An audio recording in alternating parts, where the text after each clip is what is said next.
It's hooking up and tracking down AM 1130 The Tiger. It's brought to you by Bayou Outdoors Supercenter, Mustang Survival, Daiwa Rods and Reels, and BioBore Fuel Treatment. My name is Gary McCoy. You ever showed up for work and your mind's not on your job? Yeah. That's me today. I'm ready to go to Arkansas. Are you really? I got the gray on my mind right now. Really? I'm telling you, I'm about as focused right now. You've been gone, huh? I'm telling you, I'm mentally not here, so y'all have a good show today. He is the Ranger Pro Staffer, Steve Graff. Over on the other end, the mental midget challenged Mike Eccles. Of course, he's the funny one. He gets away with all that kind of stuff because it's just expected that he's going to do that. Man, it was so cool hanging out with you guys over the weekend. I had a blast. It was good. I mean, we got to meet. How many people do you think that we didn't know before that we got to meet over the weekend at the Sportsman's Expo? I told Steve earlier that without a doubt, I believe that we got more. Of course, they're going to send us a bill now. They better not. I think we got more out of that than any other vendor. Oh, yeah. Because the amount of people that we stopped by and talked to us, we introduced them to the show. Yeah. Yep. Gave them hundreds of T-shirts away. Yeah. And window flyers, stickers. Yeah. And, I mean, we probably got upwards of 50, 55 listeners now. That's what I'm you know what we got to do now is we've got to beef up our Facebook page. Yeah. That's been a goal. Steve had a goal that we wanted to go over 1,000, which we did. Right. Now by Christmas we want to get over 2,000. So we've anteed up to make that happen, to drive the hooking up and tracking down Facebook page. And we need to clarify that it's hook in with an N, not ING. Let me spell HOOKIN. No. HOO. K. Oh yeah, apostrophe. K, Yeah. apostrophe in, Yeah. up, Okay. track, apostrophe in, down. Is that the way it is on Facebook too? Yeah, hooking up and tracking down. Well, I just type in hook and it comes up. I just put a H and it pulls up. Yeah. And for everybody out there, say it You again. got to be really careful though, because there's some hooking up websites that you probably need to steer clear of. Well, I've got those over in my favorites. But everybody needs to write this down, because here in just a little bit on the show, we're going to tell y'all how you can profit from going to the hook in up and track in down Facebook page. We got something special. Yeah. Very special. This is going to be awesome. Yeah. Of course, you're getting ready. Are y'all getting ready for the finals? The finals for the Ram Slam is September the 7th. Yes, next Sunday. Okay. 4 teams. Team River City Floors, Claude Eccles, David Brown. Team Phoenix Boat, Justin Cruz, Barry Taylor. Team R&V Works, Clayton Fry, Ray White. And Team Ultimate Bass, Mike Cork and Brian Hester. I am so proud of you. Almost screw-up proof. Yeah. And they will be fishing one of 2 lakes, Bistineau or Cross Lake. Will draw out of the hat Saturday afternoon about 3 o'clock. KMSS and us will be on the water. We're going to try to spend an hour with each team on the lake. Oh, wow. We film the weigh-in of the semifinals. After that, they will all drive to Landers Dodge on Benton Road, weigh in front of the dealership, and we will – everybody gets a check. I mean, this is not an elimination round. The least you can win is $500 up to $2,500 or $3,000. I don't know that our it's local like the classic. We all get a check. Yeah, but I don't know that our local anglers have ever had the opportunity to have been filmed while they were catching the fish. Yeah. And put on local TV. That's awesome, and it's so cool of you and KMSS. We had, and thank you, Jim Dull and Glenn and Chuck and Terry, all the guys over there that have been filming this. But, what happened was we had a little money left over at the end of the year. Mm-hmm. Now, immediately, some fishermen are out there thinking, you should have beefed up the payout. Yeah. Why don't you give that back to us? Yeah, give the money back to us. But we decided to take this money, and it is costly to film and buy the airtime for a show, which will be, I think, September the 14th or the 15th. Oh, so it's going to be like the following week. Following week on Sunday about 3 o'clock, not on KMSS, KSHV, the sisters, 45. 45. Yeah, okay. 45. That's what it's going to be on. But this will give the anglers exposure, plus we're going to run all through the credits, the names of all the sponsors for all 3 of our circuits all year long will be recognized on the TV show. And I think it's just something that's just going to get bigger and bigger. Next year, it could be 64 teams, Mike. The only numbers it'll work with under this format is 32, 48, or 64. Yeah. Sure, probably have 48. Yes. Without a doubt. I know McCoy and I. We're in. We're in. Yeah. Count us in. Go ahead and give me your money now. Well, dude, I'll get a checkbook. Not a check, not from you. Now it's got to be on days of the week that we can fish and bodies of water that we're good on. Yeah. Here, I'll tell you what. Narrows it down real quick. Yeah, here, just go ahead and write down how you want this tournament run, Graf. And you must win Nobody's first ever place. told you how to do that, have they? If we take second, we don't have to pay, right? It's hotter than the hinges on the gates of hell in this room. What's the matter? Golly. Hey, speaking of Did they not pay KMSS, the electric bill? speaking of Fox 33, something really cool that Hooking Up and Tracking Down has just taken advantage of, and we're going to be stars on Fox 33.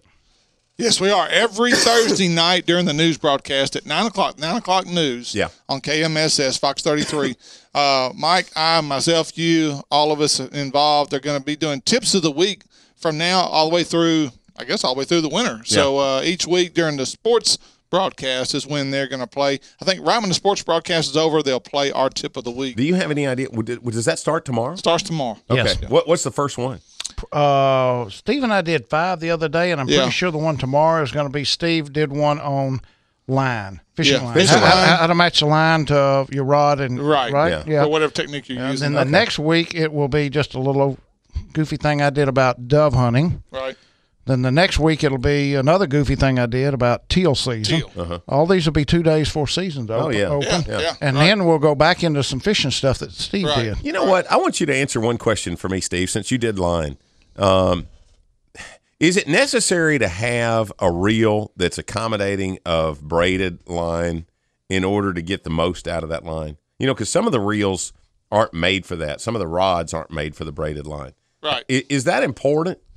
I think it's important. I mean, one thing I do, I don't ever just spool braid directly onto the spool. I always do monofilament first. Okay, so you get a little pad? Get a little pad there, and it doesn't dig into the reel as bad. Yeah. So, because braid is bad about now. There's one, and it's not because I'm sponsored by these people, but I'm telling y'all the honest truth. I've tried them all on the market. Daiwa Samurai braid. I've told several guys locally about it, and they have called me back and said, dude, that's the best braid. Samurai braid? It's expensive What as size heck. do you go with? I use, it depends on what I'm doing. Usually 55 is pretty good all around. Yeah. It's got great casting ability, and it won't dig into your reel like a lot of the braids do. That's what I like about it. Is it flat? No, it's not a flat line. No. Okay. No, it's just a great quality. You can't see it. Multi-twist line. It's got, I think, 7 wraps on it. It's just a great line. I learned a valuable lesson about braid.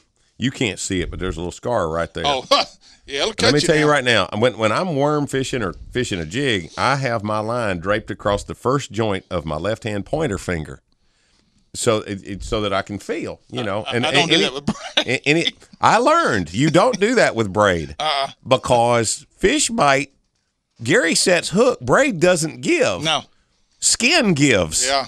Cut me dang near to the bone, baby. Worse than a paper cut. Oh, A man. lot worse than a paper cut. Anything that'll cut a lily pad stem in half will cut your finger. Exactly. Oh, you know what? Before we get too far off, we got somebody that we got to welcome because we just met Donnie Carmichael at the Sportsman's Expo over the weekend, and what an incredible booth he had there with the Lazy Man stands, the Lazy Man deer stands. Yeah. I fell in love with that one. The smaller of the two, the one big one was, you know, the penthouse. Yeah, that was for like hunting. Like if you wanted to take the whole family up there, y'all just want to move in, right? You know, I mean that one was perfect for that. But this one you could actually, what was it? The size? It's like 5 by 5 or something. I don't remember the dimensions. I don't but either, it but was it's way big enough for 2 people. Oh, dude. And nice chairs. Yeah. And the other thing, all 3 of us have one. We got one. Yeah. We all made that leap. Yeah. He's putting in all 3 of ours, he's putting in bow shooting windows. Oh wow. I meant to tell y'all that he's going to accommodate us. Hey, Donnie Carmichael, what an incredible! He's in Arkansas. Here's a guy, Cabot, Arkansas. He knows everything that there is to know about fiberglass, and these are fiberglass. The entire stand weighs 120 pounds. That's with the shelves and the floor and everything. And it comes to you in halves. And so literally you get your base built if you're going to put it up off the ground, or if you're going to put it on the ground, you want to get something, you know, where it's, you know, like up on a pallet or something along those lines. But literally we're talking about 60 pounds a half. Yeah. And you're able to go up there, and I don't see why one guy couldn't do it himself. Oh, yeah. probably could. You might want somebody right. just kind of hold it together. If you set for up right, you probably could. But having a second person definitely come in handy. But it's forever. Oh yeah, I mean, I don't see how you could ever wear it out, and I don't see how it could ever leak. I don't see how you could ever have any problems with it or any. And I like the tension on the windows. I mean, it wasn't like you just pull the lever and they just fall and make it loud, crash. Yeah. You just kind of ease up and down. I like how you had it set up. So, and if you go, which I didn't, but if you go to the Lazy Man Deer Stand website, right. which a friend of mine, Joey Hood, did, he called back and he says, why don't you cancel your order on your deer stand and get that 12-foot duck blind? Oh, he makes duck blinds too. I did not know that. He didn't say a word about duck blinds. Well, I'm going to call him. Wow. Seriously, it's like a skid blind. Yeah. But it's solid with about 12 foot. It's got a roof over the back section where you can sit down and get out of the run. Right. I'm going on there and look at it today. I may actually step out and say I want a duck blind instead of a deer stand. Yeah. And the other thing too, $575, guys. Oh yeah. $575 for the blinds we got coming. And I think he said, now maybe this was just a show special. I might be throwing something out there I shouldn't, but I want to say he'll deliver it back here for like $20 or $30. I mean, it's 20 something per. What was it? $20 per something. I forgot what he mile. said. No, it wasn't per mile. I forgot what it was. I'm getting mine ordered with a little mini fridge and a bar in it. Oh yeah, I can stay out there then, buddy. Propane heater. Hey, up on today's show, helping you find a dove hunting place. That can be one of the most difficult things that you're trying to do.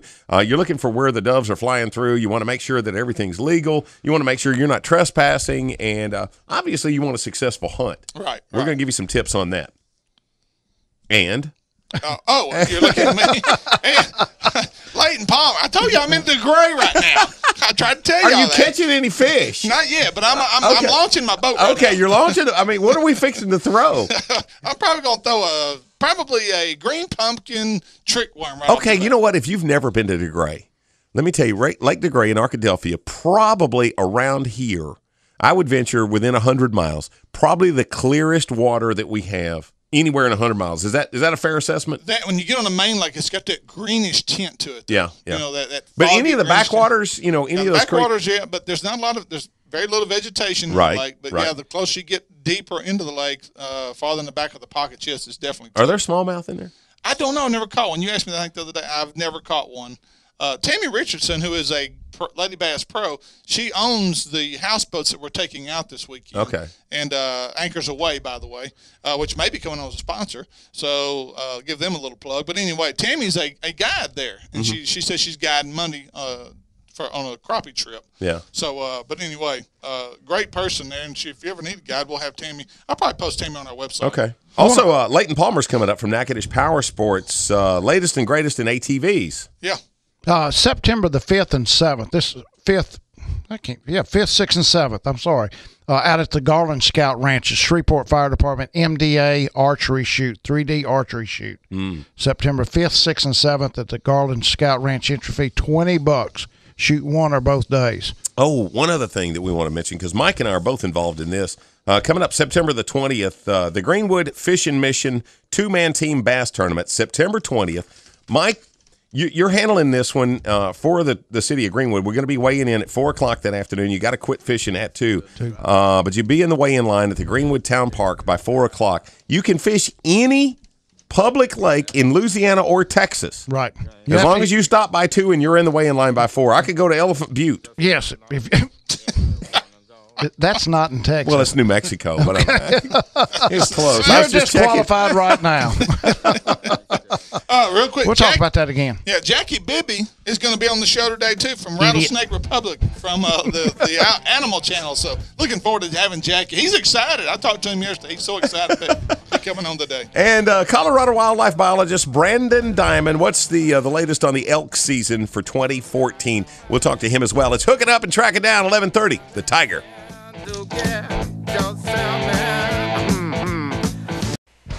Toledo Fiberglass specializes in fiberglass restoration, offering fiberglass repair on all major brands of ski and bass boats. Al Drew and his staff will get you back on the water where you belong. Everything from metal flake scratches to recarpeting, Toledo Fiberglass can fix it. It's also home of the Gorilla Hull and the headquarters of the Minn Kota Talon Shallow Water Anchor System. So the next time you need fiberglass repairs or restoration, Go see Toledo Fiberglass just off the Texas Highway or call 800-554-5452. You've heard the old saying, good things come to those who wait. Well, Natchitoches, the wait is over. John Abraham has just opened the best hunting and fishing store in Natchitoches. Cypress Knee Outdoors, located on Highway 6 west off I-49, has everything a hunter or fisherman could want. Top name brands Zoom, Santone, Pelican, V&M, and the new Uzo baits, as well as hunting brands like Primos, Duck Commander, Hoyt, and Federal. So don't drive to Shreveport Ellick anymore. Go see the guys at Cypress Knee Outdoors or call them at 238-HUNT. Did you notice some brands sending out trophies from 2006 at boat shows this year? Really? That's like wearing your high school Letterman jacket to a job interview when you're 30. But if other brands are going to raise the issue of awards, no matter how old they may be, we're happy to join the conversation. When it comes to awards, Sea Ray is in a class all its own. Sea Ray is the most awarded boat brand ever. Bayou Outdoor Supercenter has yours waiting for you. Bayou Outdoor Supercenter is Louisiana's family-owned RV and marine dealer. Welcome back to Hooking Up and Tracking Down on 1130 The Tiger. This segment here presented by Nichols Department Stores, Toledo Fiberglass, Paul's Farm and Garden, and J&J Exterminating. Got pests? Call J&J. Speaking of pests, here are the biggest bugs in radio. Steve Graff, Gary McCoy, and the one and only Mike Waterbug Eccles. You ever had one of those moments? Look here, and I'm dead serious. Don't be the guy that fishes with the baboon butt. This will prevent you from fishing too fast, too aggressive, screaming at other anglers, arguing over whose water it is, and getting protested. This is a dude wipe. Yeah, a dude wipe. It does what it says it's going to do. It wipes a dude. If you have a problem, if you've lingered around the Waffle House, if you've got the flip-flop tummy bubbles, don't go out there and fish dirty. Fellas, take a second. Take a second. Clean yourself. You better than the weigh-in line. Road rage is called by butt rash. Dude wipes. Don't leave home without. And that's your pros pointer for the day. A happy hiney is a clean hiney. There's something wrong with him. A happy He just said a clean hiney is a happy hiney. Gerald Swindle, if you didn't know who that was, professional angler Gerald Swindle. When are we going to get him on the show? I don't know. I got to try to get him lined up. He's hard been guy. on before, hasn't he? Yeah. One time I thought we finally got him. But, man, he's hard to catch, man. I don't know if I can stand that type of competition. Well, hey, let me tell you that sucker is incredible. Yeah. Hey, I saw a very early version of him. Yeah. He actually had considered a career in stand-up comedy. If the fishing hadn't worked out, he was going stand-up comedy. And I really believe he's managed to do both. Exactly. Golly. Here in just a minute, I just want to remind you, Leighton Palmer from Natchitoches Power Sports, all the latest and greatest in ATVs. And we're going to be dove hunting, not this weekend, but next weekend. A couple of things to remember about that. New this year, first time ever, we're going to be able to hunt 30 minutes before sunrise Saturday morning. Now, traditionally speaking, as far back as I can remember, it was always a 12 noon opening on that opening day. Now, after that, you could adhere to the regular migratory game bird rules, but new this year, we're going to be able to hunt. Do you think, honestly, that people will take advantage of that, or are they still going to stick to as a whole, the noon start? Well, go ahead, Mike. Well, I mean, I know a lot of people that are going to stick to the deal because they already planned on having the barbecue, sure. And the festivities. In the Shreveport area, just in our area, 6:23. That's 30 minutes before legal sunrise. Okay, gotcha. If you're further to the east, that's going to be 6:21, 6:20, something like that. If you're over in East Texas, it's going to be a few minutes later. So don't tell the game warden, well, Mike Eccles said I could fire a shot at 6:23, because that'll just that's what I've always said. used. They're not going to see Mike Eccles. Mike Eccles said, but go on the Weather Channel, look at the day, get your sunrise, and just back up 30 minutes wherever you're at. Yeah. Well, I think what prompted this was hunters complained that after going to the field after eating lunch, two things were happening. Number one, they were falling asleep on the bucket, and number two, they were having to use their bucket for other things. There's a third reason. Oh, a third. There is a third reason. What's the third one? I'm missing the LSU game. Okay, there you go. See, if they can start hunting at daylight, they'll be done by 3 or 4 o'clock. Well, they'll be done at least by 2, and they'll go eat. That's just that. I have heard more of that. Well, I wished I could have hung around. I knew you boys got them good, but I had to go watch LSU. Yeah. Now they play 8 o'clock Saturday night, so it shouldn't interfere with anything. Yeah, now this weekend you can they're hunt playing right Wisconsin. 30 minutes that's after this dark. weekend. Yeah, they're Sorry. playing My bad. Wisconsin. Yeah. Do what? I said you can hunt 30 minutes after dark and still make the game. Game warden to give you a ride. Mike Eckel said. Hey, if you're having a tough time finding a place to hunt, Yeah, like Mike. Mike don't have a place to hunt now. I don't. I told you, come go with us, baby. Are you going to hunt in the morning? Yeah, we're going to hunt a little bit in the morning, and we're going to take a break. Now, I'm gonna bring my rhino. I can bring my rhino. Chris said. Oh yeah. Bring my rhino. We're going to hunt a little bit, and then we'll ride around, and then we'll eat. Why don't you sit by me with that cooler thing you got? I will if you thing. really think that you need it at 6:30 in the morning. Well, we might. Man, it might be warm, but we want to make sure we stay cool. That's going to get the air so cold you're going to have to wear real socks. I will say this though: if we don't get some birds down, it won't matter what time. They're spotty. They really are. I mean, it's looking rough. Now we could have a front blow in between, which they're predicting some cooler weather at the end of this week, which could bring some more birds down. Yeah. You know. But getting back to having a place to dove hunt, you can't just ride down the road and see a field and go hunt and get out and go hunt. Yeah, right. Years ago, when I first got to Louisiana, you could do that kind of stuff. You can't do it no more. Well, years ago, we used to shoot them out of the back of the pickup truck off of the telephone lines too. But before I-49 came through, and they kind of frowned on that. But if you're looking for places to go, we got a couple here in North Louisiana. Yeah, Bayou Pierre, WMA, just northwest of Red River Parish. Okay. Let me ask you. You just said that Pierre. It's really Bayou Pierre. That's okay. Then now we say Bayou Pierre. Yeah, it's Bayou Pierre. That's it. Bayou Pierre. Bayou Pierre. Not Bayou Pierre. Well, I tried to be. He's trying to lose his redneck side of him. Bayou Pierre. Educated people like you have no business on looking up and tracking down. It's they got 30 acres planted in wheat, 25 acres in sunflowers, planted fields surrounded by open field and native vegetation. What does that mean? They got Salvinia and Waterhouse. We finally found something. Well, I tell you what, native vegetation would be goatweed. Yeah, that's right. Goatweed is I'm really not saying they've got it. Blackberry vines. Yeah. Doves don't eat blackberries. Well, I'm just saying that's some of the native vegetation. They can't make the cobbler.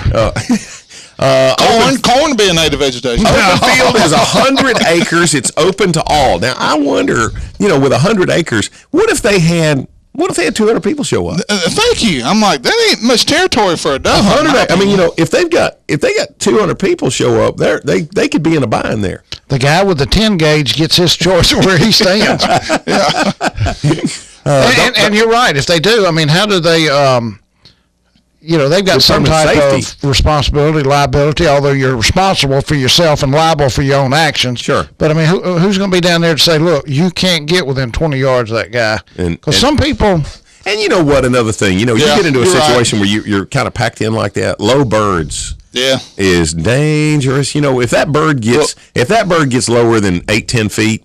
Next week we're going to have a tip on how you should hunt birds on a field. Wow! And I tell you what, I have seen, no lie, twice, people show up to a dove field, bring their kid, and he's got a 22. Oh, dude! What? Yes, I've seen that twice. Oh, dude! 22. No. With the rat shot or just no? Wow! You got to be kidding me, Mike. No, I swear. That's scary. Saw it up off Benton Road. That's scary. I'm gone. Loggy by Bossier Parish, approximately 15 acres field of sunflower, only open to youth hunters on the first day. Yeah. Which I think that's a good thing. And the first split of dove season, after that it's open to all. All right, now with youth hunters, I assume you've got to have some adult supervision with that youth hunter. The adult just can't have the gun. Can't just go by there and drop your kids off. But listen, this is critical. I forgot. These places that you've just mentioned do not open at daylight. No, they do not. They will not. Any WMA, that's right. Refuges, anything like that, it opens at noon. Yeah. Now, you know what? Because it's not on here, what about sandbars on Red River? Are they deemed public? Micah says some are, some aren't. No. I think they all are, because there's no way a real sandbar can. So I think they all are public land. Yeah. But I also think that you can have some issues with landowners coming down there trying to run you off of a sandbar in some places. Yeah. Right. But I don't see there's any way that a sandbar could exist on private land because the property line is way up on the levee. Yeah. Right. And that's property of Red River Waterway. Right. So correct. The federal that's federal property. Yeah. Oh, I have seen a number of doves that use the river and will fly down, and some of the guys have told me that over the years, they found several sandbars that really work. Now, that's not something you can depend on because where there's a sandbar today, it's flowing water tomorrow. Now, keep in mind, September 1 in Texas it is the opening day, not the weekend. So it'll be on Monday, which is actually Labor Day. This Monday it opens in the north and central zones, and then on the 19th it opens in the south zone. And special white-winged dove area that's designated special white-winged dove area. Okay, well, they get to shoot on the 19th. They get to shoot them Monday. We have to wait until Saturday because we don't get to shoot them until September the 6th. Maybe they'll drive some over here. Yeah. Or they'll shoot them. They don't have to. They can fly. Bag limit. Mourning and winged doves and fully dressed Eurasian collared and ringed turtle doves. Daily bag limit, 15 in aggregate.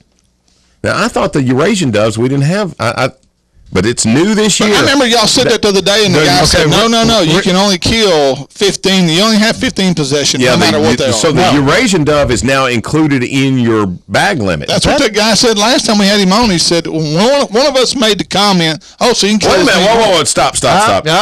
It says possession 45 in aggregate, but note, there is no bag limit on Eurasian collared doves or the ringed turtle doves, provided that a fully feathered wing and head remain attached to the carcass of the bird. So if you're going to dress them out, then they are in aggregate. Right. But if you leave the wing and the head on one of those breasts there, that's a Eurasian. Then you can have a full. And that's for identification. Right, exactly. Yeah. Fully dressed Eurasian collared doves and ringed turtle doves without the fully feathered wing and head shall be included in the aggregate bag. How hard are those to identify, Mike? Have you seen huge, man. They're 2 to 3 times bigger. So they're like pigeon coming out. Yes, they look exactly like a pigeon. They're the size of a pigeon, shape of a dove. So what if you shoot a pigeon? Are you limited on how many you can kill? I don't know the answer to that. I know guys that hunt pigeons. They hunt them just like they do ducks with decoys in harvested cornfields.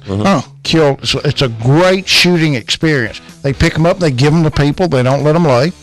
But I don't think there's a limit on pigeons. But you just can't go shooting birds. I mean, this is. I don't know that you probably have to. There's a time of the year that you can shoot pigeons. Yeah. Well, I had somebody tell me one time that it made really good sense. If it doesn't have a season, then you probably can't shoot it. Now, is a pigeon migratory? A crow and pigeons you can shoot, but they fall in a certain. Yeah. So is a pigeon migratory bird, or is it pigeon a non-migratory? I wouldn't think they are. No, it's not migratory. I've seen them migrate across the interstate. That's about it. Yeah. Migrate from one side of that statue to the other. One overpass to the other. Now, hey, stay close here in just a minute. Leighton Palmer, Natchitoches Power Sports. He's going to tell us all the latest and greatest ATVs. It's hooking up and tracking down. 11:30, The Tiger. So damn easy. The American Legion honors our newest generation of warriors and veterans. Please join us in supporting and recognizing their unique contributions and needs. Go to legion.org/honor-veterans to find out more. Legendary quality. At Ranger, it's an unparalleled commitment to incredible strength. With the industry's only pull-truted transom, we don't rely on the upper deck to support the transom and motor. It's a difference so strong, we sliced off this rear deck to show its independence from the transom. From total performance to your peace of mind. Cut open the whole story at rangerstrong.com. When I go shopping, I want camo, fishing tackle, guns, hunting gear, work clothes. And when I go shopping, I want home decor, gifts, children's and baby clothes. Fortunately, we can both get exactly what we need at the same place, Nichols. All the name brands you can find in the big city without driving to the big city and paying big city prices. Nichols, keeping folks happy since 1914. You've heard the old saying, good things come to those who wait. Well, Natchitoches, the wait is over. John Abraham has just opened the best hunting and fishing store in Natchitoches. Cypress Knee Outdoors, located on Highway 6 west off I-49. has everything a hunter fisherman could want. Top name brands Zoom, Santone, Pelican, V&M, and the new Uzo baits, as well as hunting brands like Primos, Duck Commander, Hoyt, and Federal. So don't drive to Shreveport Ellick anymore. Go see the guys at Cypress Knee Outdoors or call them at 238-HUNT. Take it away, Gary. Hey, thanks so much for hanging out with it. My name's Gary McCoy. Along with us, the old water bug, Mike Eccles, and the Ranger Pro Staffer, Steve Graff. Who is looking for something to read. I'm telling you, the boy really is on to Gray right now. I mean, he hadn't been here all day. Folks, it's that time of year. Time to head to Natchitoches Power Sports and check out the latest and greatest in ATVs, now carrying the Arctic Cat, Honda, and the newest sport utility from Yamaha, the Viking. So make that short drive to Natchitoches and let Leighton Palmer show you the ATV that's right for you. That's Natchitoches Power Sports, located on beautiful Cane River at 367 South Drive in Natchitoches. For more information, go to NatchitochesPowersports.com. And we have the man himself, Leighton Palmer, on the line. Good morning. What's up, Leighton? How are y'all? Good, man. How's everything with you today? Man, it is great. The tax-free weekend's around the corner. Nothing like saving that kind of money. And we got a lot of units on layaway, and just calling to let you guys know about it. You know what? That's the best way to do it, isn't it, Leighton? I mean, you go ahead and do all your picking and choosing and everything right now, get all your features and everything, put it on layaway, and then you come over and purchase it next weekend. That's right. I mean, I have a bunch on layaway, and I'm sure a lot of dealers do have a bunch on layaway because 100% tax-free, and it's the full amount. It's the only time that they do that. They usually have a cutoff, but it's a full amount. And also, you know, you get your accessories lined up like you talked about, because if it's for hunting, the accessories are 100% tax-free, too. It is a great deal all the way around. Now, Leighton, also, people need to keep in mind, this tax-free weekend deal may not last much longer. The government has already kind of looked at it and said, man, we're losing a lot of money on this deal. They have to, they got to approve it every year. Last year, we thought they weren't going to. They waited till the last minute to pass it again. So it's one of those deals they got to look at every year. That's right. Hey, Leighton, Mike Eccles here. Thank you for being on the show today. But I got a question for you, because I talked to another gentleman, a friend of mine today, about this same thing. He's talking about how many people had come in and set up a purchase for something for that weekend. How many people do you think are actually making that purchase because of the tax-free exemption, the money savings? How many of them do you think this sale would not happen if it wasn't for that? I mean, I guess that's a tough question, but I have a lot of people that they wait. You put 2 months' worth of sales into one weekend, so it makes it tough on dealers, there's no doubt. But you put 2 months' worth of sales, and you probably talk enough people in, probably 25% increase because of it. Wow. Okay, speaking of that increase, you really beefed up things around there with the new 2015 Viking. What is that? Is that VI or is that 6? 6. Okay. That's right. VI the 6. Well, VI 6. That's correct. 3 and 6 person utility vehicles. This thing, you could haul a football team around in this, brother. Man, it's pretty neat. And you know, those long units, you got to have the room for it, but it really does. It handles good if you do most guys do their research, the YouTube video and the online forums. It is really getting some good reviews. We have already sold some and got some on layaway for the tax-free weekend, and it's just it handles good, it turns good, it's got the power, and you can put 6 grown people in there. It is really nice. Do they make a fully enclosed cab to go on that so that you could get heat? They do make some accessories that will enclose that, yes.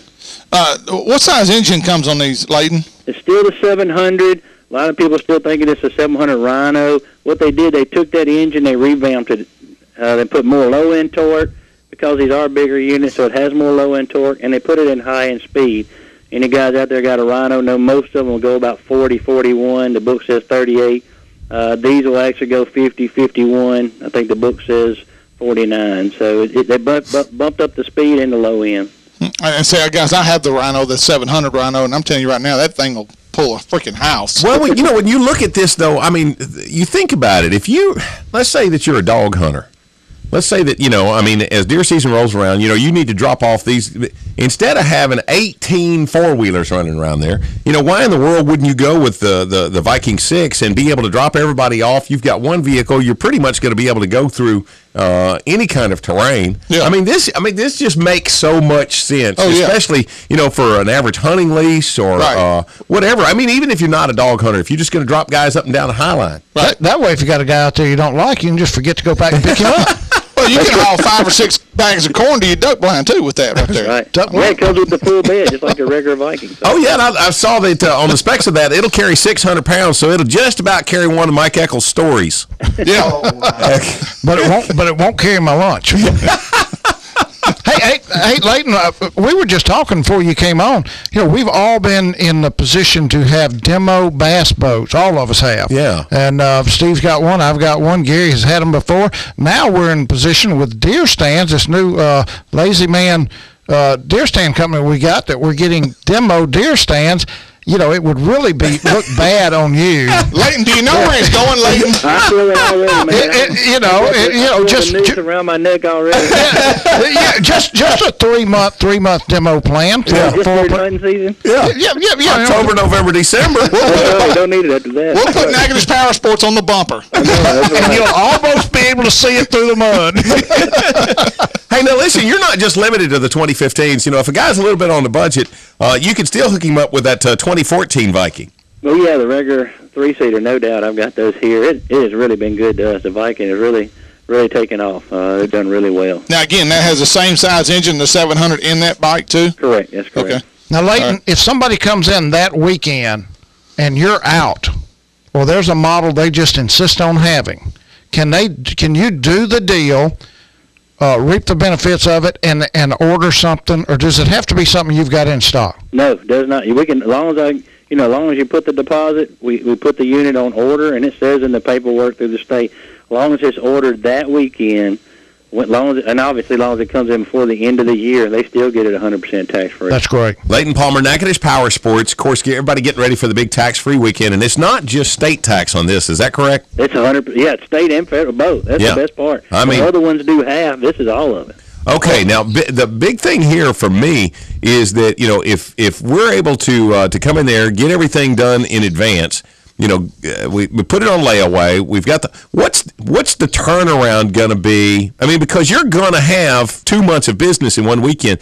Traditional turnaround time is going to be a little bit different in what it takes you to rig it out. I mean, how much longer are you expecting that you'd be able to deliver that 4-wheeler? If it's again, it depends on the accessories. You come in that day and you want the full package, winch, rims, tires, that kind of stuff. Probably could have it out. Probably have it out the next week, rigged out. Okay, cool. Usually that's pretty common because a lot of people again are putting them on layaway because they want colors are going. I hadn't run out of models yet. Don't see that normally happening, but if you got to have the camo or you got to have the green, you might have to take a red if you just have it that day, or let me order it.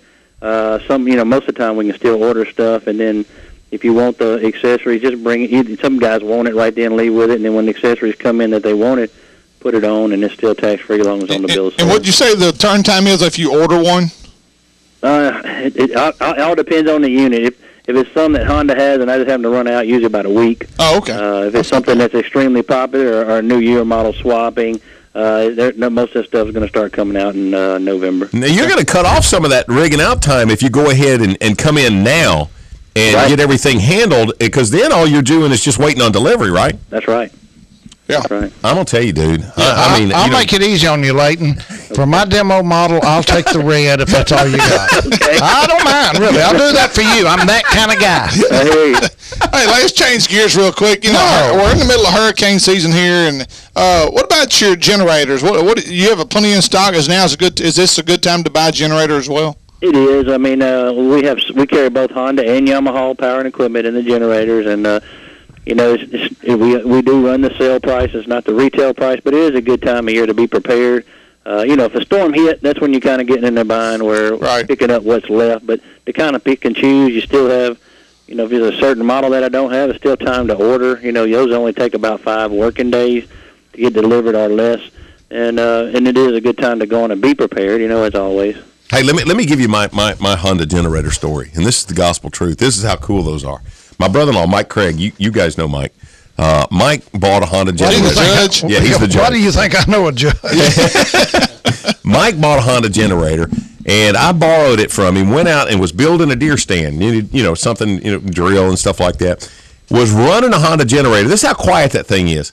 I had 4 bucks while I'm building the deer stand now, had 4 bucks step out not 50 yards from me and start eating while I was running that generator. Wow. Never spooked. I mean, you talk about, it was, if I'd have had a motor. Oh, dude, it was unbelievable. Now, Leighton, you also got, we're really going to change gears now. Let's don't change gears. One question. He's looking for a demo on the generator. I will take it. Do the generators fall under the tax-free? They do not. Unfortunately, not going to do it. Now, they run that hurricane preparedness at some point in time. I think it's already passed, actually. But winter, we got avalanches. We could have that. How about that? We use ours at the deer camp. Yeah. I specifically says in that paperwork, no generators. Okay. That's right. Dang, come on, Leighton. You don't have any stroke, trust me, if I could do it, it'd be in there. Look, if you're strictly legal, you got no business talking to us. Leighton Palmer from Natchitoches Power Sports, 2014s, 2015s. If you want to go down there and take a look at some of the vehicles that he's got available right now, you could put it on layaway, get all the paperwork done, and then just actually be prepared for next weekend's tax-free sale. One more thing, Leighton, before we let you go. You got some big bikes that you're trying to get rid of, right? The Gold Wings? I got street bikes from 750s up to the Honda F6B and all that, several bikes here. If it's a street bike deal you want, we got some older year models that need to go. We will get right on the price. Just call us or go to our website and email us. We'll make it happen, man. I'm telling you. You don't offer demos in those, Mike. Well, you can if you put a winch on it. That's right. I see Mike going to the woods in a Gold Wing with a winch and training wheels. That's right. Thank you, Leighton. Appreciate it, y'all. Thank you, guy. Natchitoches Power Sports. Go see him, folks. God, love him. Here in just a minute. He didn't know what he bit off. I still don't know what hits us every week. It's Hooking Up and Tracking Down, 11:30. The Tiger. Gas. Looking for a place to get away from it all? Look no further than Red River's Midway Marina in St. Maurice. Owners John and Kemp Nelson invite you to stop by for lunch or come in and rent one of several cabins for the weekend. RV hookups and a nice boat ramp that leads to some of the best skiing and fishing on Red River.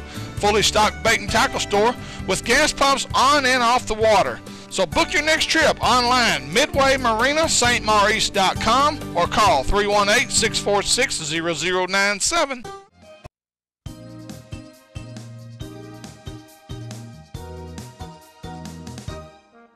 Rick Terrell here for Terrell Brothers Furniture in Natchitoches, where we've got 7-piece living room groups as low as $5.99. You heard right, 7-piece living room groups as low as $5.99. And we've got over 20 groups to choose from. So before you buy living room furniture anywhere, come to Terrell Brothers Furniture, 310 Texas Street in Natchitoches.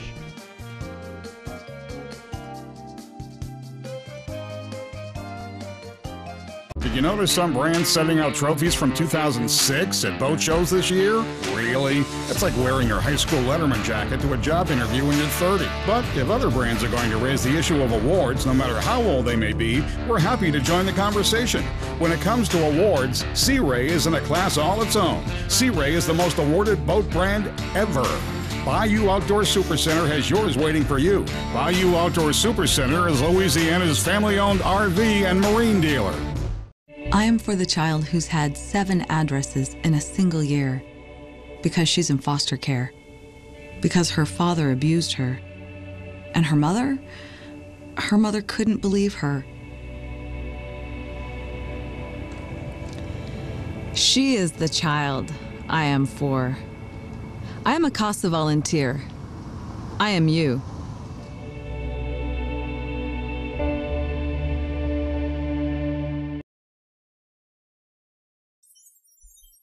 The Natchitoches Sheriff's Office and Sheriff Victor Jones encourage all citizens to remember to be safe, buckle up, and remember, no texting. You're hooking up and tracking down on 1130 The Tiger. This segment presented by Santone Lures, Natchitoches Power Sports, Bellevue Meat Processing, and the Red River Waterway. A great place to get away from it all. Now back to the guys who've touched so many lives, but not in a good way. Steve Graff, Gary McCoy, and Mike Eckel.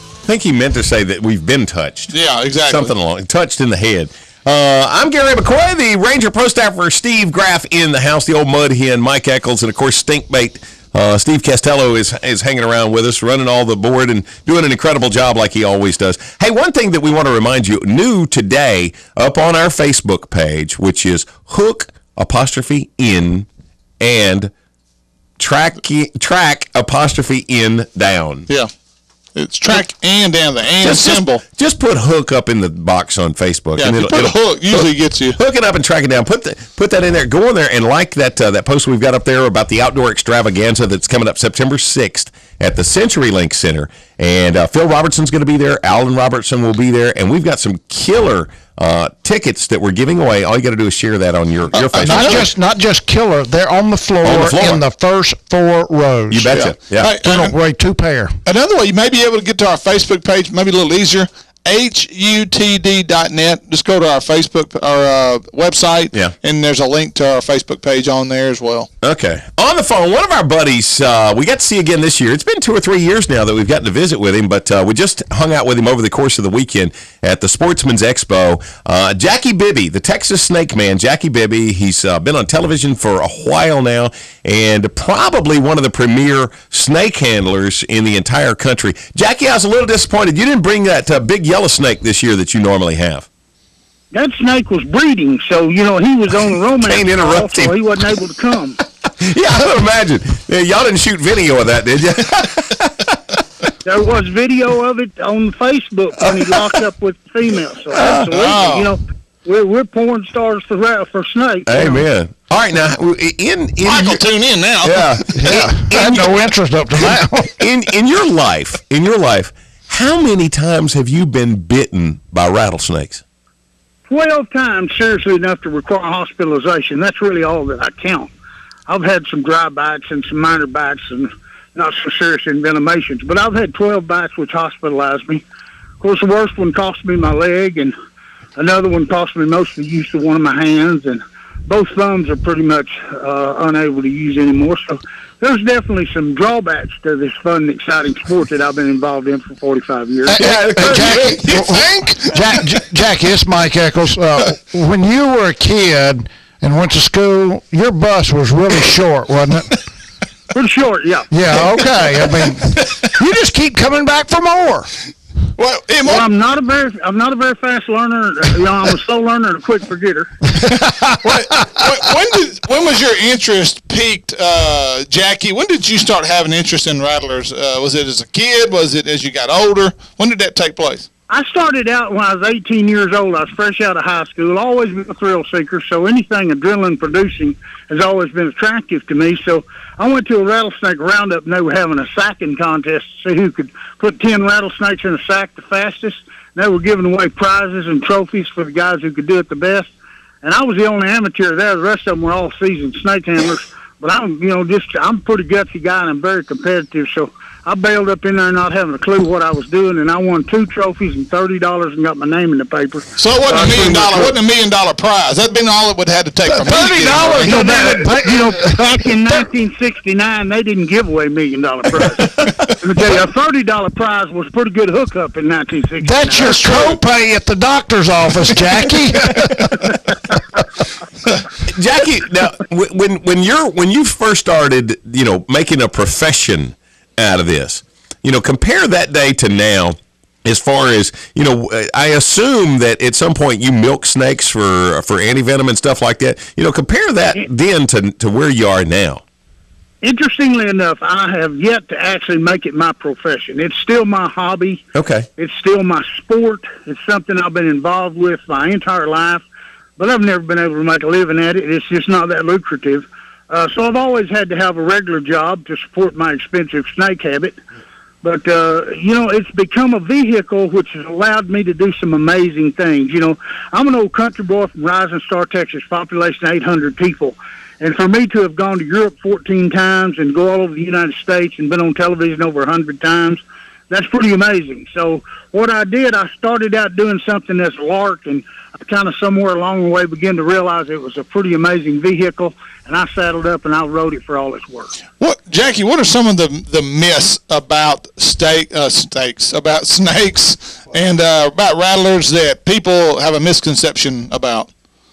Right now, a lot of people are talking about the fact that they've quit rattling because the hogs are eating them. That's totally untrue. That's a great story to go on the internet, but it's just not true. Yeah, right. Everybody's got to come tell me about 9-foot rattlesnakes. There are no 9-foot rattlesnakes. They show me pictures of them and tell me their brother's mama's aunt and all of them had caught it and seen it, and they run over the one that stretches from one side of the road to the other and run over it, and it's like running over a timber log. I've heard them all, and I listen to them very patiently. And I'm not going to call anybody a liar. I'm going to tell them from my experience. Yeah, I've yet to see a rattlesnake any longer than 7 feet, and the ones that are 7 feet are extremely rare. Right. So, so there's a lot of stories like that. Some people won't talk about the boot that had a fang in it that the guy pulled his boot on and died 2 weeks later, and about getting a fang out of a spare tire and it cutting you and killing you. Well, physiologically that just can't happen. But makes great stories. Okay, now around here, we've got mostly the timber rattlers. Yes, sir. In your neck of the woods, it's mostly the diamondbacks. Is one of them more dangerous or more aggressive than the other? Not a great deal of difference, I don't think, between those two. One's Crotellus atrox, the other's Crotellus iridius. And both of those snakes have hemotoxic venom. They're not like the Mojave green rattlesnake, which has both neurotoxic and hemotoxic venom. So pretty much the timber and the western diamondback are very similar in temperament, and also their venom is very similar. So you don't get about the same thing bitten by either one. So what you said, this was not your real job. What do you do in real life? What are you, something like a human lightning rod or something? I am a certified outreach specialist. I help individuals who have a problem with alcohol and other drugs to find placement in treatment centers, congratulations, halfway houses. Hey, thank you. I'm a recovering person myself with 25 years sober. And, I'm not on a temperance move. There are people out there who can drink successfully, and I'm not one of them. Wow. Yeah. Wow. Hey, well, I want you to know how much we appreciate your dedication to that. Yeah. Yeah, man. Okay, another thing, one of the things that you and I had a chance to visit with a little bit at the Sportsman's Expo. Again, this is Jackie Bibby, the Texas Snake Man. And you've seen him on TV. You've seen him every year at the Sportsman's Republic on Animal Channel. Let me tell you right now, he is unbelievable. The little pygmy rattlers, we call them ground rattlers around here. Anytime you move an old tire that's been sitting out, in the backyard for a while or something, you're liable to see a little rattlesnake that maybe is 6-8 inches long, not really big around, maybe the size of a pencil. And you tell me that little pygmy rattler is also pretty poisonous. Yes, very venomous. He has a hemotoxic venom, so it attacks the blood. He's not big enough to have the volume a big 6-foot western diamondback's going to have, so you wouldn't have the kind of damage from a bite from him you'd have from a 6-foot western diamondback. But you're going to have some muscle deterioration. You're going to have some scarring. You're going to definitely be sick. So he can cause a great deal of damage, although he's not very big. Hey, Jackie. And these snakes have venom from birth. They're born with venom and fangs. Wow. I've got a myth I want you to verify or wash away, whatever. I saw on Facebook a video the other day. I've heard this all my life. Somebody had killed a big copperhead. They had it laying there, had the head cut off, about 2 inches behind the head, laying separate. The body was wiggling. It got close to the head. On this YouTube video, this copperhead opened up and bit its own body 3 times. Can a snake actually bite you after the head is cut off, or was this photoshopped? Absolutely. That head still has his muscle contraction capacity. We've had handlers bitten by heads that have been cut off for 30 minutes. Wow. You pick a head up after it's been cut off for, I'd say, an hour to 2 hours at your own risk, because they have that muscle contraction capacity, and that thing, just from reacting to any kind of stimuli, will open that mouth and close it again, and he will if he bites, he'll envenomate. I want to thank you for not correcting me, and I'm going to correct myself now, because I called rattlesnake poisonous. They are not poisonous. They are venomous. No, they're venomous. That's they're correct. venomous. Yeah, and, poison's something you drink. Venom's something that you get in you from getting stung or bit. Right. Well, they'll all do the same thing to your underwear. with that venomous head, is the venom stored in the head, or yes. I mean, you know, so indeed that head biting he would inject you with some venom. Absolutely, yeah. The venom sacs are in the head, back behind their eyes there, and they have muscles on either side of the venom sacs on both sides. So they have 4 muscles that can contract to inject venom. Last question that I've got. I was always told my whole life that the dog days of summer got their name because during that time it was when the snakes were molting, and they would get the scales over their eyes and stuff like that, and they couldn't see good, so they sat around and they would strike anything that was close by, and usually it happened to be a dog, and so they called it the dog days of summer because the snakes were pretty aggressive. Is that just an old wives' tale? I couldn't say for sure. They do get opaque eyes during the course of shedding their skin, but now they shed their skin every time they eat. So, you know, when a snake eats real good, he might eat twice before he sheds his skin, but generally, if he has a good meal, a rabbit or a rat or a big animal, he's going to shed his skin after he eats. And those eyes do become opaque, but it doesn't have anything to do with the time of year. Okay. It just has to do when he last ate. And when the eyes are opaque like that, yeah, he can't see well, so he will strike at movement. So anything that's, you know, if you brush against him or touch him, he'll strike at you because he can't see well. Now, they have excellent eyesight, so when their eyes are not clouded like that from about to shed their skin, they can see a long ways and they can see really good. Now, Jackie, you were telling me at the show this past weekend that snakes are like people. Some are more aggressive than others. Not all snakes are just, you walk by one, they're not all going to strike at you or rattle, right? That's true. Just like any other animal, they have a personality. So some of them are aggressive and some of them are more docile. Well, and let me ask you one more question. What was it like the very first time you got in a bathtub and they dropped 100 and something snakes around you? Well, the first time has got to be the worst time. And what was that like? We did it in California the first time out there for the Guinness World Records primetime television show on Fox.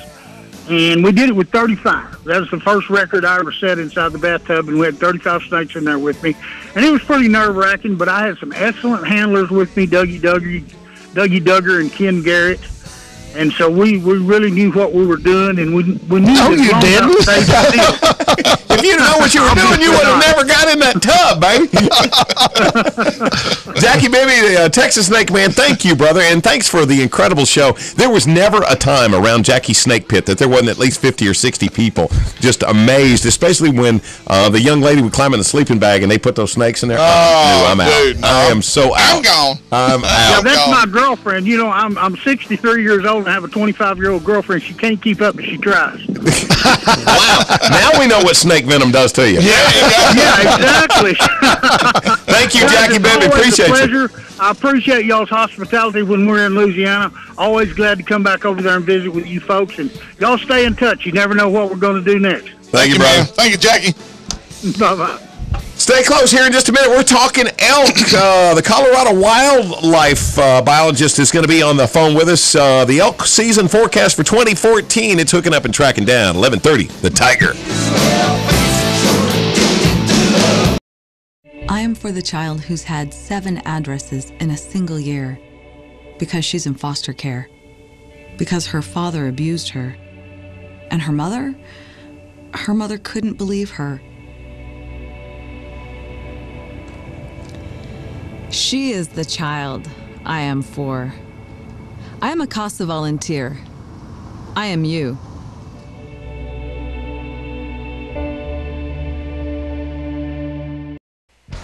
Toledo Fiberglass specializes in fiberglass restoration, offering fiberglass repair on all major brands of ski and bass boats. Al Drew and his staff will get you back on the water where you belong. Everything from metal flake scratches to recarpeting, Toledo Fiberglass can fix it. It's also home of the Gorilla Hull and the headquarters of the Minn Kota Talon Shallow Water Anchor System. So the next time you need fiberglass repairs or restoration, go see Toledo Fiberglass just off the Texas Highway or call 800-554-5452. You're watching KNTS Digital 19 in Natchitoches, Louisiana.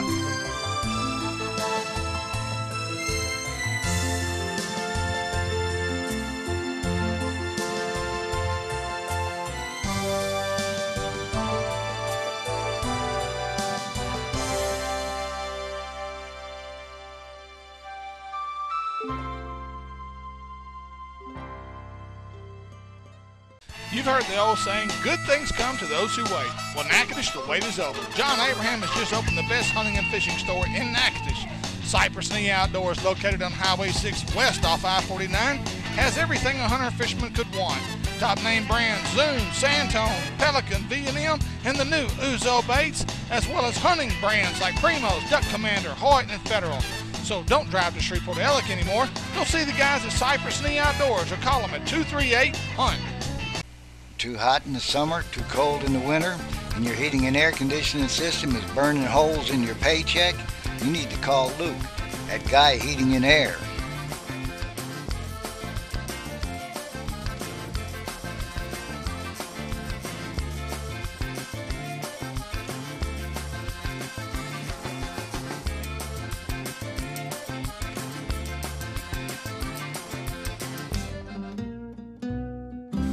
Welcome to the Natchitoches Shooting Range, where you can participate in many exciting activities, such as trap, skeet, 5-stand, sporting clays, cowboy action shoots, and many others. Individual memberships and family memberships are available, but the public is welcome. Come enjoy yourself at the Natchitoches Shooting Range on Tawson Island Road, just before the Grand Ecore Bridge. Welcome back, y'all, to Hour 2 of the Hooking Up and Tracking Down show on 1130 The Tiger. This segment here presented by the Preferts, as seen on the Outdoor Channel, Spro Lures, BioBore Fuel Treatment, and Natchitoches Ford. Once again, here are the three legends of talk radio. Yeah, right. Steve Gary and Mike. I'm a legend. In my own mind. Yeah. I don't care about y'all. I'm at DeGray right now, baby. I'm sacking them, bud. Mike, Steve's headed off to Lake DeGray, the entire family going up there to hang out on a houseboat. And you going to try to fish? Oh, yeah, I'll do my best. I'll take my Ranger with me. Hey, something real quickly I want to remind you, Bossier Sheriff Julian Whittington opening the Bossier Sheriff's Office rifle range. 3 weekends if you want to sight in your rifle for deer season. The first one of those coming up September the 26th. Range 2955 Old Plain Dealing Road in Plain Dealing at the Sheriff's station up there. First weekend is September 26 and 27, and then October 3 and 4. And they're going to take a weekend off, but they'll be back open October 17 and 18. You got to register if you want to go shoot. They've got 12 shooting lanes. Targets at 100, 200, 300, and 400 yards. But to register, call 965-3525. Okay. Yeah. We're going to talk elk now. Let's go. We have never talked elk hunting on this show. This is a first. Okay. We've got on the phone with us Brandon Diamond, Colorado wildlife biologist. Brandon, good afternoon, sir. How are you guys? We're wonderful. How are you? That's the big question. Are you excited? Are you optimistic about 2014? Oh, I'm always excited and optimistic on every elk season. Not a bad day to be out there. What's the temperature out there, Brandon? Right now. And where are you located? I'm in Gunnison, Colorado, which is in kind of the south central part of the state. And right now, I bet it's pushing 70 degrees or so. Wow. Yeah, sucks to be you. But it got down. It probably got down the lower middle 40s last night, probably. It's getting down in the 40s. Any day now we're going to have some frost, so it feels like fall. Now, I have a question for you, Brandon. I had a really good friend who used to come out there and mule deer hunt during the archery season, and that was always about this time of the year. Is it already archery season there? Just about. Actually starts on Saturday. Okay. So last Saturday of August. Okay. Yep. It's typically about when it starts. Yep. All right, what are we looking for this year? I mean, is this going to be a bumper year for the elk, or is this going to be one of those years we're really going to have to hunt for one? Oh, again, there's never a bad elk season for the guys that are out there running around chasing them. Every year is different. Our elk harvest sometimes overall is determined by weather. So, if we get snow during the seasons, of course, that tips the scales in the hunters' advantage, and our success rates tend to be higher when we get those kind of years. So time will tell, but our elk herds are in real good shape, and folks should expect a fun time out there starting on Saturday. Now, Brandon, Gunnison Basin, that's one of the more popular areas, right? It traditionally has been. Yeah, we've always been a popular resident and non-resident destination for elk and deer. In what part of Colorado is the Gunnison Basin located?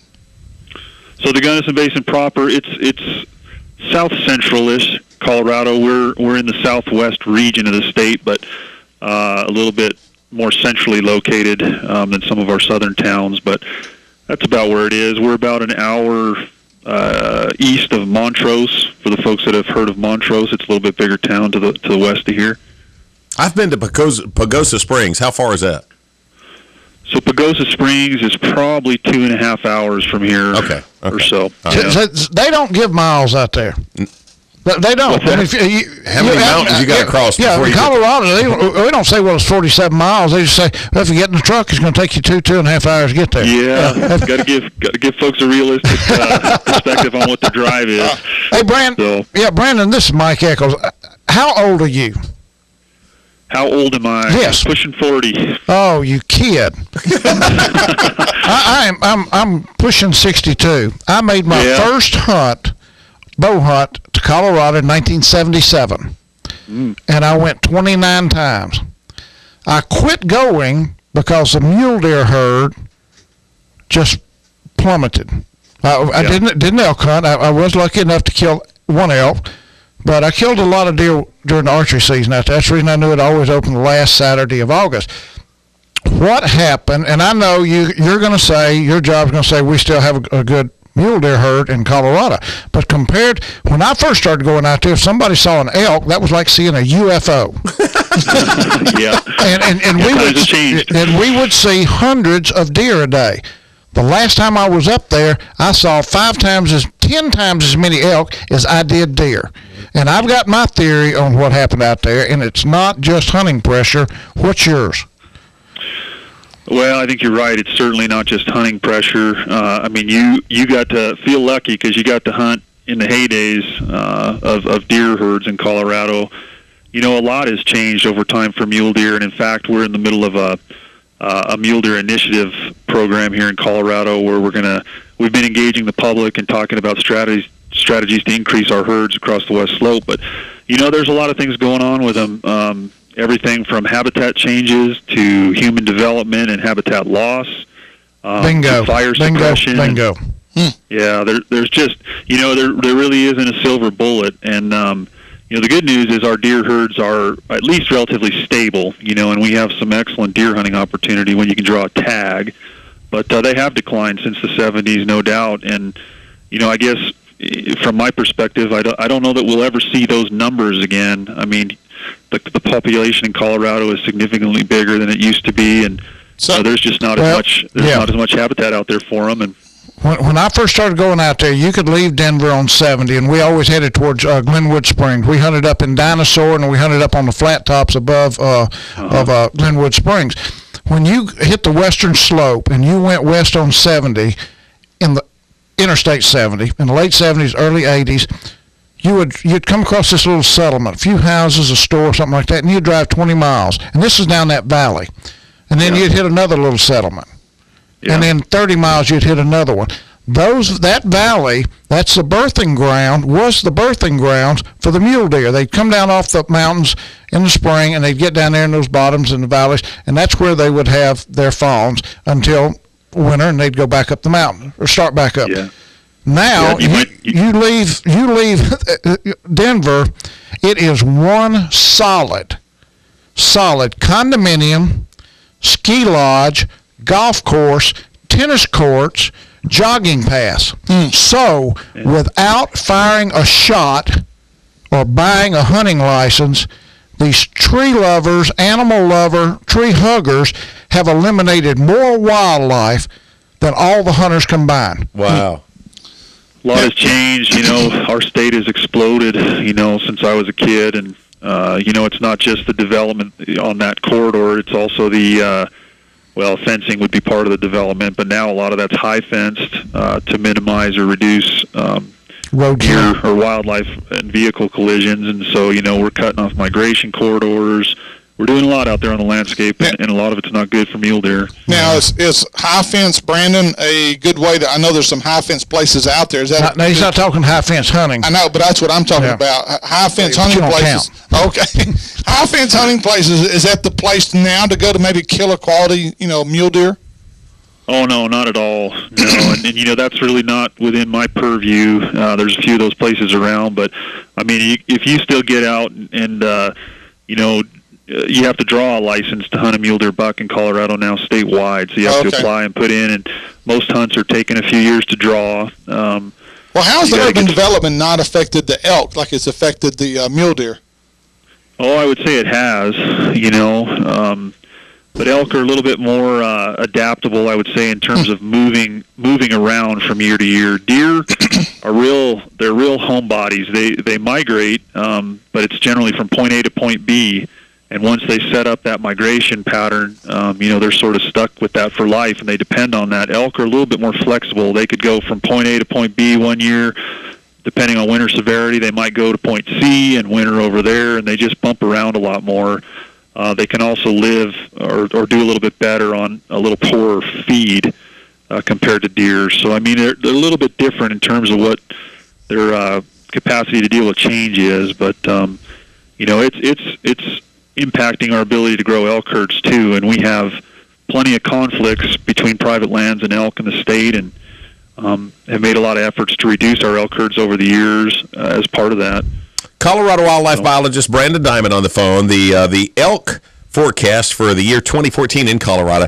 One of the questions that I've got is just how would a regular old Louisiana guy go about getting one of the tags to go through the lottery process to be able to hunt an elk in Colorado? The first thing, since most folks have access to the internet these days, just jump on our website, Colorado Parks and Wildlife. It should come right up, and explore the hunting links that are in there. You can browse our big, every year we put out a big game hunting brochure that has all the rules and the details and the draw dates and the application dates, and so you can look through that stuff. Start there, then figure out what part of the state you might want to hunt in, and that'll help you determine which, we call them hunt codes, to apply for. Mm-hmm. So typically our big game brochure comes out mid to late March. You can study it, look it over, make some phone calls, get your buddy's help or whatever, and then you can apply. Normally you have to apply by the first week in April. So get your applications in, and then it's just the drawing happens, and you get notified whether you drew or not. But I would definitely start on our website and checking out the brochure for some of the big details. The other thing, our listeners that are curious, if you're wondering what your success rate is, 22% is the state average for Colorado for killing an animal, an elk. Overall, in the western part of the state, though, it exceeds 30%. Is that about right, Brandon? That is about right, and that that includes all of our different hunts. So that's archery season through, we have late, like December, January, cow elk hunts normally for population control. So it includes all those different hunts. So each individual season might be a little bit different, but overall, it typically is around 25% or so from year to year, depending on how the weather plays out. Fantastic. Thank you, sir. Brandon Diamond, he's a wildlife biologist for the state of Colorado, and he's pretty excited about this year as far as the elk season goes. It's still a great place to go. I mean, like I said, Brandon said I saw it in heyday, and I guess I do consider myself lucky. Yeah. One of the most beautiful sights I ever saw, I was in downtown Pagosa Springs, Colorado. It was right after Christmas. And I was riding through, and there's a big ridge way up behind the main street of Pagosa Springs. And there was an old logging road up there, and there were probably 15 elk that were walking through. And one was the biggest, most massive bull that I've ever seen in my life. And I thought to myself, if God lives anywhere on earth, this is the spot he picked right here. Yeah. Well, let me ask you one more question, Brandon. I saw the world record rack at Crested Butte, Colorado. Is that still the world record? Honestly, I don't think that it is. Something somewhere, I think it might have come out of New Mexico or Arizona. I think there's a new world record bull that beat it by a couple inches or an eighth of an inch or something, but I don't think it is. But it's still a sight to see if you're up that way. Man, it's massive. I was in awe. It's pretty amazing. Well, thank you for hanging out with us, sir. We appreciate you. Yeah, thank you, Brandon. Thank you, guys. Colorado wildlife biologist Brandon Diamond. And here in just a minute, Larry Lott is going to visit with us about the coming Sportsman's Extravaganza, September the 6th at the CenturyLink Center. We've got Alan Robertson's going to be there. Phil Robertson's going to be there. All kinds of cool stuff. And the Trophies of Grace, the largest collection of whitetail, Boone and Crockett, and Pope and Young heads in the world. Oh, really? Wow. Yes. Talk about impressive. That's next. Hook it up and track it down. 11:30. The Tiger.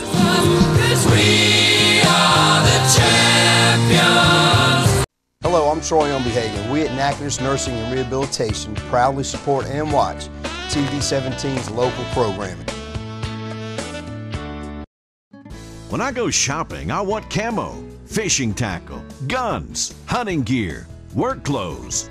And when I go shopping, I want home decor, gifts, children's and baby clothes. Fortunately, we can both get exactly what we need at the same place, Nichols. All the name brands you can find in the big city without driving to the big city and paying big city prices. Nichols, keeping folks happy since 1914. Hooking up and tracking down is on 11:30 The Tiger. This segment presented by Cypress Knee Outdoors, Mr. Twister, and Vicious Fishing Line. Get vicious with the fishes. Speaking of vicious, here's Gary McCoy, Mike Eccles, and Steve Graff. Well, tell us a little bit about the Bayou Outdoors. You always say something first. I was waiting. I was trying to not interrupt, but I will. Hey, I'm a hired gun. It was just my job. When Steve hired me, I was supposed to come in here and put a little order to this. Yeah. Well, good luck.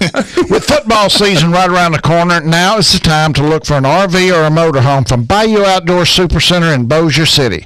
Top name brands like Tiffin, Fleetwood, Forest River, Dutchman, and many more. Don't waste time making a hotel reservation when you could be at the big game in your very own hotel on wheels.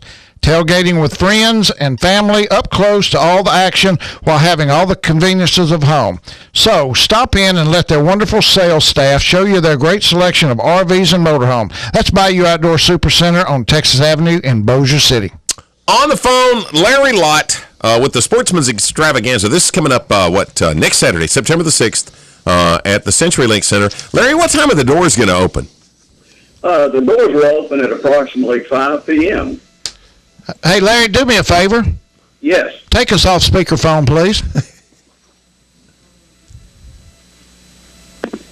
Okay, should be off. There we go. Right, we hear him now. Yeah. Okay. Hey, now, you said doors will open about what time now?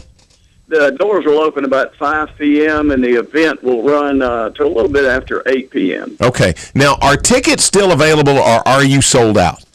No, tickets are still available at the CenturyLink box office, and you can also order them through Ticketmasters. Okay. Okay. Larry, real quick, tell us how this started, how this whole thing came about. Mike, back in 1970, we had Phil came to Bossier City to the Civic Center, and at that time, that was the largest facility in Bossier Parish. 24 years later, we've invited him back to speak. And, of course, a little larger venue at this time. We've are, of course, having this at the CenturyLink Center. So, but he's coming back with him and Alan, right? Yes, it'll be Phil and Alan, and they'll be returning to basically tell us what it's like to be the wife of a duck commander.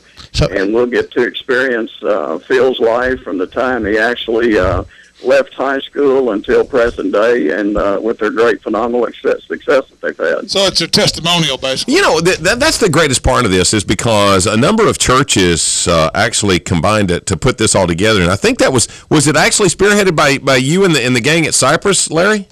That's correct. We some months back wanted to bring Phil in, and after finding out how to get in touch with him, which sometimes wasn't the easiest task, we were very successful.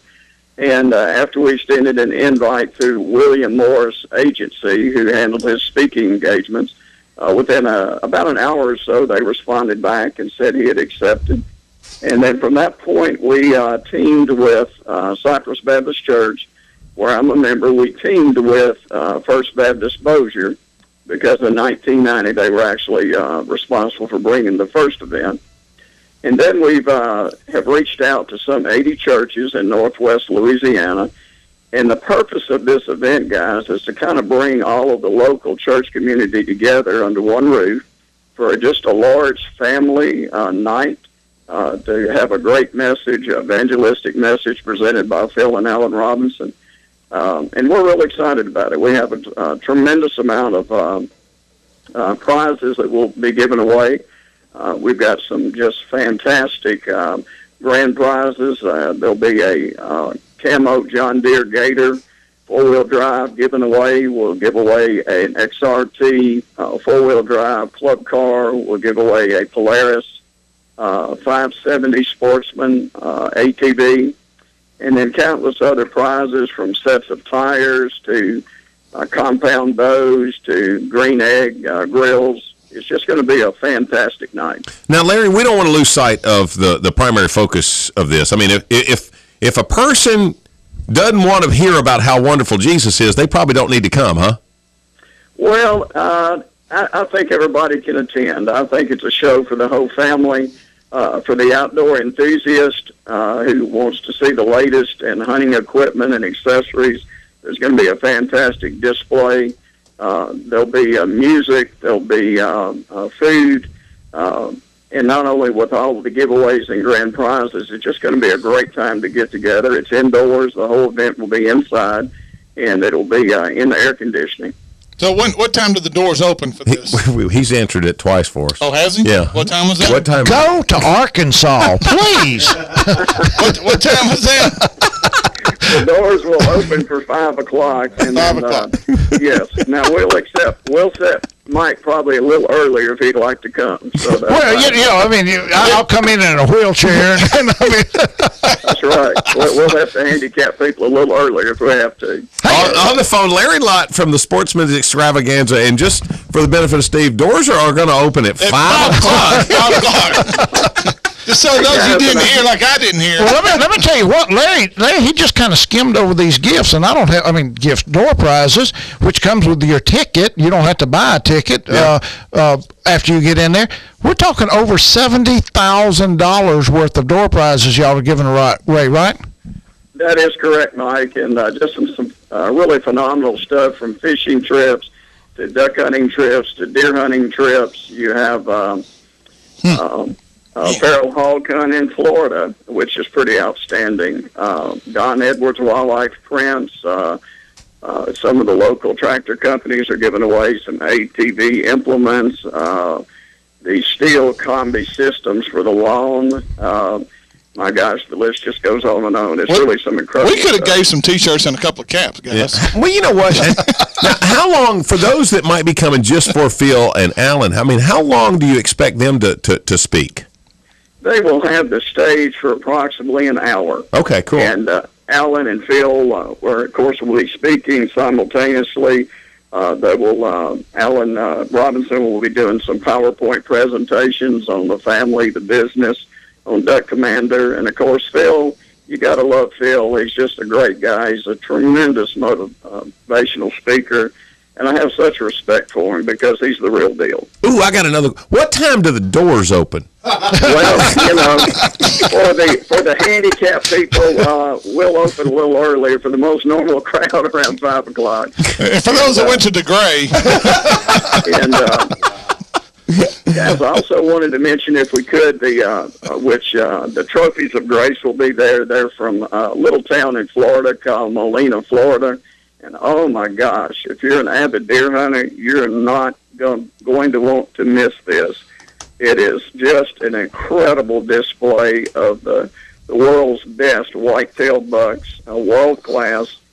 This gentleman out of Florida graciously is loaning it to us for the show. They'll be on display right when you come in the main doors, and it is just phenomenal. If you're a deer hunter of any caliber, you want to be there to see this because it's the first time that I know of that it has been in this area. Now, if you go someplace to see Trophies of Grace, it costs $35 or $40 for a ticket to go in and look at these heads. Really? Wow. That is part of this show. $35 gets you in the whole thing. The door prize. That's what I was going to ask. So what does the ticket run for this?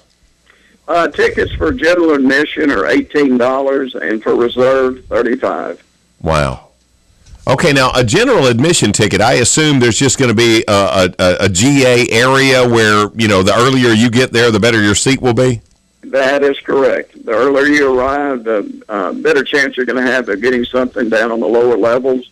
There are plenty of reserve tickets left, even on the floor stage area. When we booked this, we didn't just book everything at one time and book the best seats.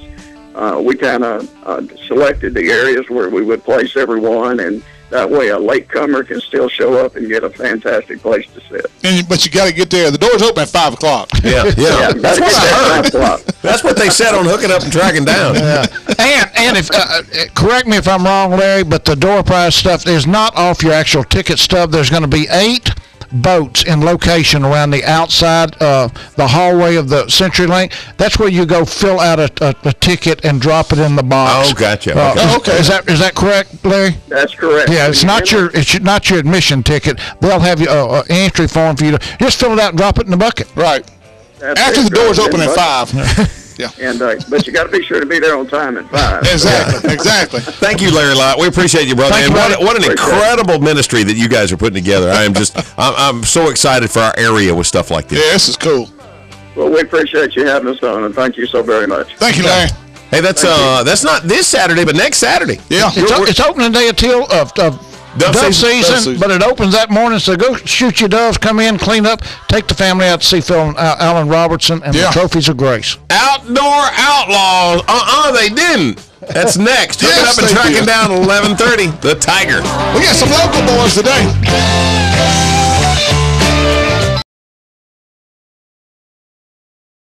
The American Legion honors our newest generation of warriors and veterans.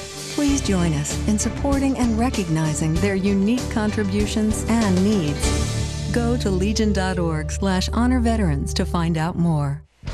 Toledo Fiberglass specializes in fiberglass restoration, offering fiberglass repair on all major brands of ski and bass boats. Al Drew and his staff will get you back on the water where you belong. Everything from metal flake scratches to recarpeting, Toledo Fiberglass can fix it. It's also home of the Gorilla Hull and the headquarters of the Minn Kota Talon Shallow Water Anchor System. So the next time you need fiberglass repairs or restoration, go see Toledo Fiberglass just off the Texas Highway or call 800-554-5452. Some things just stay the same, but not Toledo Town and Tackle. Still the best selection of tackle on the bend. Zoom Dive with Gene LaRue and Sam Tone. Now double the size of the original store, you have twice as much to choose from. With a new deli serving the best hamburgers, pizza, and soft drinks, you'll find something that's sure to fill your belly. They also have a great selection of tees and polo-style shirts. So stop in and treat yourself to the best tackle box on the bend. Toledo Town and Tackle on beautiful Toledo Bend Lake.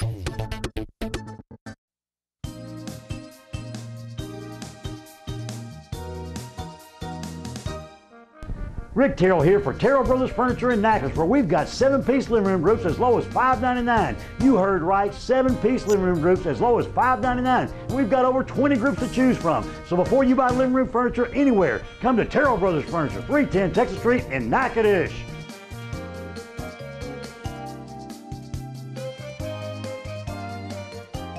Here's your Mr. Twister. Best times to fish for this weekend. Folks, it's going to be a late afternoon to early evening bite, so get out there and catch a mess of fish. Starting on Friday, 2:25 till 5:25. On Saturday, 3:12 till 6:12. And on Sunday, 4 o'clock till 7 o'clock that evening. This has been your Mr. Twister. Best times to fish. Catch more fish more often. This is 11:30 The Tiger, and you're hooking up and tracking down. This segment presented by Natchitoches Ford Lincoln, the Shreveport Sports Commission, and Gamakatsu Hooks, the best hook you'll ever use. Now back to the boys who one day hope to not have to ask their wives for permission to go hunting or fishing. Steve, Gary, and Mike. Hey, thanks so much for hanging out with us this afternoon. It is Hooking Up and Tracking Down. Gary McCoy, along with the Ranger Pro Staffer, Daiwa Rods Pro Staffer, Steve Graff, and the Old Mud Hen, Mike Eccles. And Mike, remind me real quick now, again, the championship of the Ram Slam is September the 7th. That's a Sunday. Dude, you're busy the next couple of weeks. We have got a tournament. 3 out of 4 weekends. We've got teal in September. Get the Outdoor Outlaws ready. Yeah, we have teal season. We've got dove season. We're going to be giving away a boat in the last tournament on Cross Lake. Filming the tournament the 7th. Just insane, brother. Yes, and you're going to make it over to the Outdoor Extravaganza, aren't you? We'll not miss it. I'm going to dove hunt that morning, and I'm going to listen to Phil and Alan Robertson that evening. Amen. Okay. Take a nap in between. That's what that old man power nap. Hey, it's time for our Outdoor Outlaws. What you want? Right here on Lake Bistineau? Yeah. Who would have thought right here on Lake Bistineau? Our backyard. Louisiana Department of Wildlife and Fisheries Enforcement Division agents, I wish they'd give their names, cited 2 Louisiana men and a juvenile male for allegedly fish violations August 15th in Bossier Parish. Agents cited, here you go, Matthew Powell, 18 of Minden, and Caleb Lee, 20 of Doyle Lane, and a juvenile male for taking game fish using illegal methods. Powell was also cited for fishing without a license. Let's compound this by being a dummy. Agents received a complaint about 3 suspects using the same net at the spillway on the highway where everybody can see you in broad open daylight. Gosh, that was because their phone crank wasn't working that day. Agents made contact with the suspects and found them in possession of 2 seine nets and 9 crappie, 5 black bass, 3 brim, and a partridge and a pear tree. That's going to make a game warden pull off the side of the road quicker than a seine net. According to the suspects, they would stretch the net across the spillway and then walk the net back to the bank where they could retrieve the illegal fish, put them in an ice chest full of beer. Taking game fish. You hold the knife. Yeah. Just goes to prove drinking and netting don't go together. Yeah. Taking game fish illegally brings a $400 to a $950 fine and up to $120 in jail. I'll pay the fine. Angling without a fishing license carries a $50 fine and up to 15 days in jail. So let's go. Matthew Powell of Minden and Caleb Lee of Doyle Lane.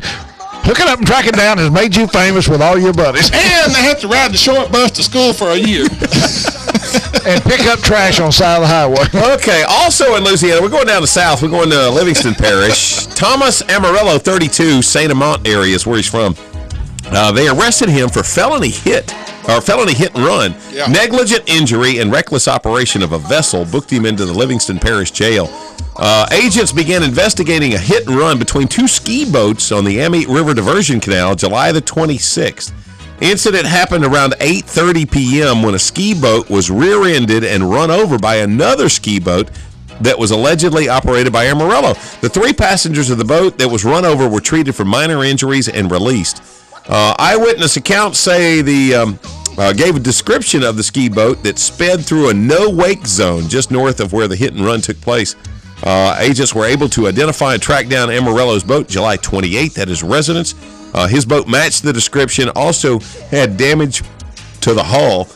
Felony hit and run brings up to a $5,000 fine, 10 years in jail. Negligent injury carries up to a $500 fine, 6 months in jail. And then reckless operation, $200 fine, 90 days in jail. Okay, so here's essentially what AWI. What is that? Alcohol was involved. Oh, I'll bet you. Now, my question on this is, for a lot of people, that don't realize a jet ski has to abide by the same rules that a regular watercraft does. So I'm telling you right now, if you're in one of these areas, it's a no-wake zone or something like that, and you see these little jet skis, report that sucker. Yeah. Because they've got to abide by the same rule we do. Now, it's not applicable in this particular situation, but I'm going to tell you, I'm kind of at a little war with these jet skiers on Cross Lake. If I see one, I report them anyway. I get to the point, it's like, hey, boys, you got the whole lake out there. Why do you have to come right up here beside me? Why do you want to run circles around me in my bass boat? Yeah. I don't understand that. Come on. All right. Texas caught red-handed. Starr County game warden and the state trooper made a traffic stop and noticed the passenger had fresh blood on his hands. That'll do it every time. That'll get somebody's attention real quick. You either got Lizzie Borden riding in the car with you, or you're up to no good. The man said they had just cleaned a deer, but the driver said no, it was a lamb. Yeah, deer, lamb. I mean, it looked the same. It's really monitoring. One thing they agreed on was that they were going to buy ice and put the meat in the cooler. After the stop, the trooper and the warden followed the vehicle back to the residence of one of the men and saw the men packing meat in an ice chest. After a few questions, the two admitted to just having cleaned a white-tailed deer. I guess they either sobered up and realized it was a deer. I don't know what happened on this deal. But Jim Bob, you said that was a goat. Come on, man. Well, they killed the lamb, and they're afraid that little girl with that cane and that bonnet was going to turn them in.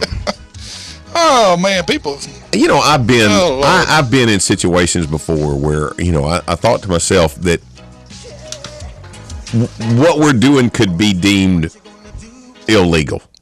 Like on a dove hunt. No, I didn't even know I didn't even know that was going on. I mean, that just all of a sudden happened. I didn't realize. But I've been in where it wasn't illegal. It just would have looked funny if a different set of eyes had been on there. And I'm always thinking to myself, how would I prove that this really happened? I had a situation where I shot a deer. I guess it's been 25 years ago. Shot a deer late in the evening, and couldn't retrieve the deer at that particular time. I mean, we looked and couldn't find it. Well, the next morning I went back out and I managed to kill another deer. I shot a buck. Well, while I was looking for that deer, I found the other one. God. Now, I legally had harvested these two particular bucks. Right. One was from the evening before and this one was today. But if I had been coming out of the woods with those two deer, have I broken the law? I believe you could have proven that because that one first. He was stiff as a board. Yeah, he'd be like Cobra. I believe you could have got away with that, but you would have been questioned. Sure, I would. But you think about the situations that you've been in that it's like, woo, the eyes of the beholder. I mean, this would look funny. Yeah. You would definitely been questioned. I don't want to. One of the hardest things I had to do, and it shouldn't have been hard because it was cut and dried. One day, years ago, I was walking into the deer stand before daylight with a flashlight. And all of a sudden, right in front of me, the light hit. And I'm talking like probably 25 yards. Yeah. There was a nice buck right in the trail, standing, facing away from me, but looking back over his right shoulder at me, 25 yards. And I had this big Mac SL20 flashlight, with a burn a hole in him. And I took my rifle and raised it up with that light under it. And looked at that deer in the scope, and I wanted to shoot that deer so bad, and I kept turning the light off, trying to see if I could see through the scope. So I turned it back on. I was hoping that light would hang there in the air long enough that I could justify pulling the trigger. and I did, and I finally turned the light off, waited a few minutes, turned it back on, the deer was gone. I said, I did the right thing. Yeah, you did. I will be rewarded. Yeah. I sat on the stand that morning. Never saw another deer. Here's another little tip that people that don't realize this, but if you're quail hunting or even dove, any type of bird, duck's probably the same thing. You need to maintain possession of those birds until you leave the field. Don't just throw them in the back end of a truck. That's all that walking waste. Exactly. That's way worse with ducks and dove. Yeah. Possession of your own, even in a duck blind on a four-wheeler riding back to the truck. Right. If there's three of y'all on two four-wheelers, you better not have all three limits of ducks on one four-wheeler. That's exactly right. Oh, wow. No, sir. Right. Wow. Or if you've got... that's his. He's right here beside me. They're not in his possession. Wow. Yeah. And that's like, look, you have a vest, like if you're quail hunting, I wear a vest, and I'll... Keep your limit in your vest. I always keep mine in my bag and my vest until we get back to the camp and start cleaning. So, but anyways, just a little tip there. Don't combine your birds in the bag. Let's throw them all in the back end of a truck, and they're like, well, whose is whose? Well, I don't know. You can all get a ticket. One thing I wanted to remind you about, of course, on our website, hutd.net, we'll try to remind you and maybe put a link on there to our Facebook page so that you can go aboard. But we were talking with Larry Lott a little earlier about the outdoor extravaganza that's coming up September the 6th. We were fortunate enough, we were able to come up with some really good seats for this. We're talking within the first 4 rows. Down on the floor, 4 rows from the stage. We've got 2 sets of 2 tickets that will be given away next Wednesday by the manner that Gary McCoy has picked out. Yeah, we've got on our Facebook page, we've got a post that is actually the link for you to be able to purchase tickets. But if you'll share that post, you'll see Phil Robertson's picture on there. If you'll share that post on our Facebook page, which is Hooking Up and Tracking Down, if you'll share that post, then what we're going to do is give you a week to do that and, get everybody in there. Once that week's gone, during next week's show between 11 and 1, we're going to pick one of the people who has shared that on their Facebook page. At random. Unless you're a girl and you send a picture in. That may affect. Well, you won't get priority. Or you got a demo Honda UTV that you put Mike in. No, it will be a random draw. You'll win 4 tickets for that demo Honda. Well, no tickets. You sit in my lap. But the long and short is if you'll do that, just share that on your Facebook page. Then we're going to go through all those shares, and somebody's going to get, or 2 somebodies will both get. We'll contact you on Facebook. That you've won 2 tickets. We're going to give 2 sets away, so 4 people out there will get to go to the outdoor extravaganza via Hooking Up and Tracking Down. Yeah, on Facebook. One thing I'm fixing to post on Facebook are 10 ATV tips that everybody needs to know. So I'll also be posting that on our Facebook page as well. Be on the lookout. It's Hooking Up and Tracking Down, 11:30. The Tiger. On my boots in the Georgia mud, gonna watch you make me fall in love. Get up on the hood. When I go shopping, I want camo, fishing tackle, guns, hunting gear, work clothes. And when I go shopping, I want home decor, gifts, children's and baby clothes. Fortunately, we can both get exactly what we need at the same place, Nichols. All the name brands you can find in the big city without driving to the big city and paying big city prices. Nichols, keeping folks happy since 1914. Looking for a place to get away from it all? Look no further than Red River's Midway Marina in St. Maurice. Owners John and Kemp Nelson invite you to stop by for lunch or come in and rent one of several cabins for the weekend, RV hookups, and a nice boat ramp that leads to some of the best skiing and fishing on Red River. Fully stocked bait and tackle store with gas pumps on and off the water. So book your next trip online, MidwayMarinaStMaurice.com, or call 318-646-0097.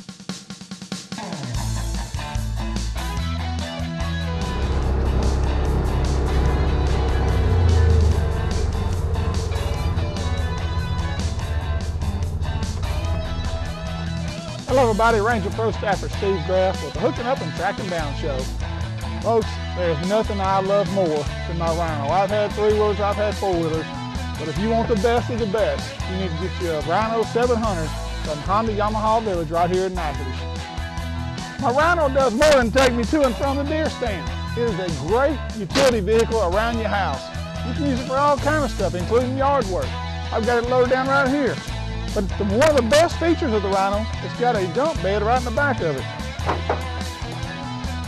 So go see the guys at Honda Yamaha Village of Natchitoches, Chip, Layton, and the gang over there, and let them show you the new Yamaha 700 series from Honda Yamaha Village right here in Natchitoches. Legendary quality.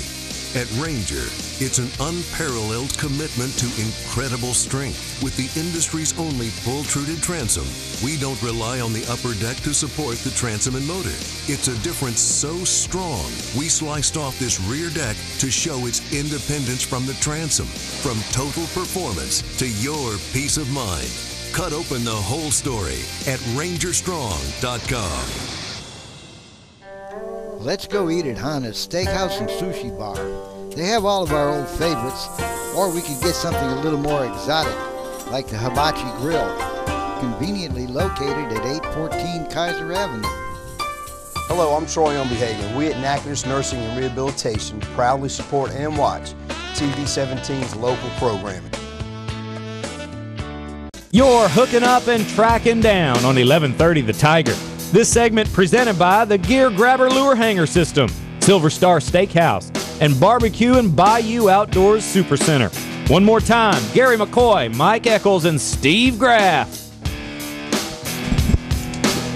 You know, some stores just don't have everything. You have to go to 5 different places to get what you need. But Nichols Department Store has everything from hunting to potpourri.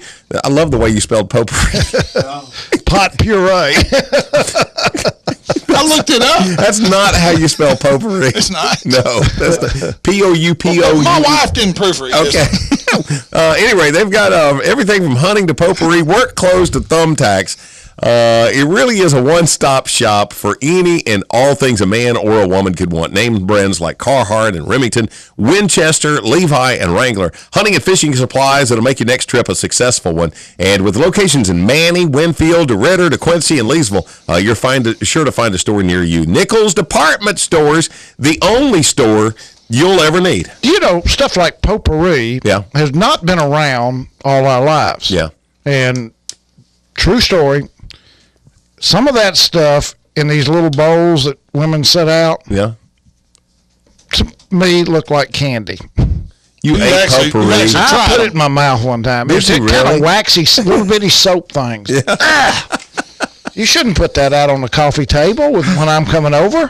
Hey, listen, looking for a bass tournament? We got one for you. The Greenwood Fishing Mission, courtesy of Bayou Outdoor Supercenter, and, of course, Kiss Country 93.7. This is going to be a 2-man team bass tournament. September the 20th, you're going to be able to fish any public lake in Louisiana or Texas.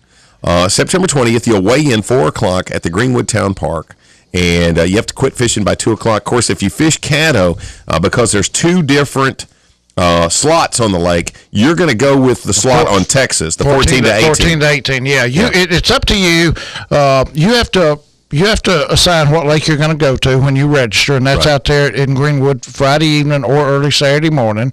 And you have to tell them what lake you're going to, and it's up to you to know what the length limit is. Of course, in Louisiana, we don't have a length limit, but for the tournament, it is minimum of 12 inches or whatever lake regulation is. Yeah. Same way in Texas, a minimum of 14 inches, but a lot of the lakes have slots, so it's up to you to know what the limit is. But you can fish any lake and quit at 2, be over back in Greenwood. You know, go on the website, call Veronica Brown, Veronica Brown out there at the township of Greenwood. Really neat, and they got a festival going on too. Pioneer Heritage Festival. Okay, so question: my guy comes in from Lake Fork, which is possible. Guy could drive over and leave there at noon, get back. And he comes in with a 18.5-inch fish. When he turns it in, he has to tell you guys what lake that fish came off of, right? And y'all will know the regulations for that. I'm supposed to know. Okay. All right. You know, I bring this up because it's a tournament, and you know. Obviously, Mike has fished hundreds and hundreds of tournaments, put on hundreds and hundreds of tournaments. Steve still is professionally fishing. I used to do a lot of competitive fishing myself. Not once in all the years that I fished, and you guys might be different, thus the question, not once have I ever protested anybody. Not once have I ever got into any kind of an altercation with another angler. I've had some guys that you know maybe they were on the verge of possibly infringing on a what do you call the rule when they get too close? Encroachment. But it never got to the point to where I protested anybody. Have you ever protested somebody? I never protested. My last tournament was the first incident I've had in probably 8 years. Mm-hmm. A guy was fishing the end of a jetty. Behind the jetty, on the far end, about 200 yards down, water was coming across the rocks in Pool 2, Alexandria Pool. Yeah. And I was going to that spot. Well, I shut down. I idled by him, and he's just staring at me the whole time. Had him and his son in the boat. I guess it was his son. And they're fishing the end of the rock jetty. Well, I'm from here to the highway from him. I'm not even close to these guys. He's just staring me down the whole time. And I just keep right on the island. I go down there, and it's 200 and something yards at least, maybe 300. Mm-hmm. And I start throwing in, me and my co-angler throwing in that cut, and he makes a beeline, puts his trolling motor down on high and comes straight down there. And he says, "You wouldn't cut a guy off, would you?" And I'm like, "No, I sure wouldn't. You're fishing the end of the jetty down there 200 and something yards back. I don't think I'm cutting you off at all." Yeah. Yeah. I'm not even close to you. You can put 5 anglers on 200 yards of Red River. Dude, I was like, are you kidding me? So we had a little altercation and had a few words, and he just pulled up there within 10 feet of my boat and started casting in the same spot. Wow. You know, when you go to having 100+ boats on bodies of water, especially on the river, in the first 5 months, when everybody is in about 3 different areas, you're gonna have conflicts. But let me just, and there's no set of rules. The rules say that you cannot be within, most rules, 25 yards of a boat that is previously anchored with the trolling motor out of the water. Right. Other than that, you can fish right up to them. Yeah. But I got news for you. If you're within a long cast of another boat, you're too close. Get away. Thank you. I don't care how many fish he's catching. I don't care if that's where you wanted to go. If they're there first, tough. In defense of Steve, though, in this particular case, 200 yards down and somebody's fishing up. Thank you. I'm just telling you that. I'm so conscious of not cutting somebody off that because I don't want people doing it to me. Right. I'm so conscious of it that I'm like, you got to really be now, kidding me. I bring this up because there is no love lost between Kevin Van Dam and Iaconelli, Michael Iaconelli. No, none. And they duked it out on Bassmaster over the weekend. Yeah, they had an incident that took place. It was an open water area, and there were 3 boats in that area, Iaconelli, Van Dam, and there was one more guy, a lesser-known guy, and they were fishing the same, and there was 3 schools of fish that they were zeroed in on, and those schools were kind of moving around. Well, evidently, Iaconelli felt like Kevin infringed on his particular area or school, and Kevin Mike wasn't even in the picture according to what the camera shot. Kevin's throwing out in the middle of nowhere, and Mike's behind but anyway, they had words, and Iaconelli just accused him basically of infringing on him and getting on top of him, and Kevin said, no, I'm not on top of you. Get to see that on Bassmaster? Oh, yeah. It was on there. Oh, they do get out, huh? And Kevin turned and looked at Did it get ugly? Yeah, it got a little ugly. And Kevin kind of turned around and said, and they need more of that. I like the NASCAR version of Bassmaster. I thought it was cool. I want to remind everybody again, the Todd Cash Memorial, that's the Shreveport Fire Department MDA Shootout 3D Archery Tournament, September 5th, 6th, and 7th, down at the Garland Scout Ranch, right down at Stonewall, Louisiana, right on Highway 71. It's entry fee is only $20 a person. Yeah. You can go out there and shoot Friday, you can shoot Saturday, you can shoot Sunday. They're going to have hot dogs, hamburgers, they feed you, and a great 3D archery shoot for a great deal. Shreveport Fire Department Muscular Dystrophy fundraiser, and it's the Todd Cash Memorial. Todd is a firefighter. He was a captain who last year died from a fall from a tree stand. Wow. Oh, and real quick, speaking of passing away, a kid from Niagara Central football team was injured. Everybody's seen it on TV locally. It was covered here, local channels. He was actually hit, sucker punched, fell down a flight of stairs, brain dead basically from that point on. We pray for number 53 at Niagara Central. We called him JQ. Great kid, just a good kid. Was not a bad child at all, just somebody, and it was over $30, guys. Wow. Over 30. So this other kid now, his life, he's being charged with manslaughter, and his life will change, never be the same. One other plug I want to throw in there real quick. Some of our local guys have done something really cool. You want to be watching for Old School Outdoors on the Sportsman's Channel, new TV show featuring our very own Max Sharp, Lynn Beatty, Dennis Branton is on there, a couple of other guys, and it's basically unedited hunting and fishing, all kinds of stuff. Lynn told me the other day at the Sportsman's Expo, however it happened in the stands or on the water, that's what you see on TV. So be looking for that on the Sportsman's Channel. I wished I had known Lynn was out there. I would have liked to have met him. I've never met Lynn. Well, I want to get Max on the show with us to talk a little bit about that. All right, let's wrap it up. Outdoor Outlaws is one of my favorite segments that we do from time to time. One thing I just do not understand is why people continue to break the law with game violations. Why do people think they can get away with shooting deer out of season, killing too many doves or ducks, or catching over the limit of fish? Why? Sooner or later, you're going to get caught, and the fines and penalties just aren't worth it. Plus, you're being a poor example to kids and young teenagers that look to you for guidance on how to conduct yourself in the outdoors. If you can't be a good example, then don't be an example at all. Folks, stay safe. May God bless until we meet again with more Hooking Up and Tracking Down.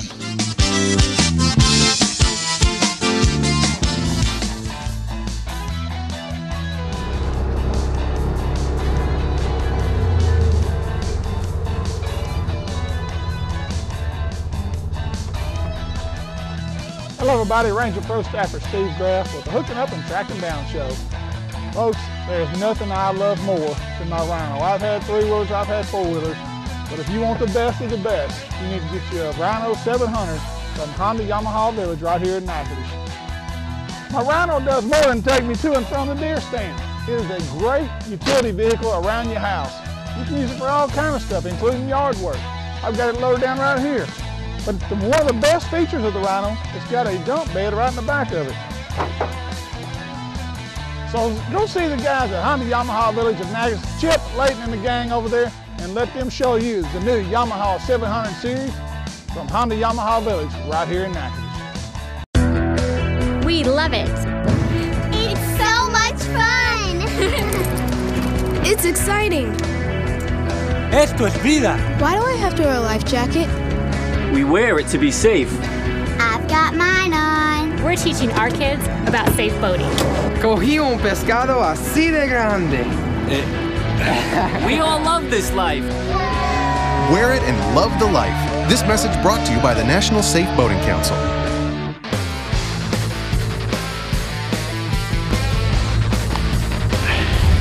Yeah, this is Ralph Davis from KNTS TV.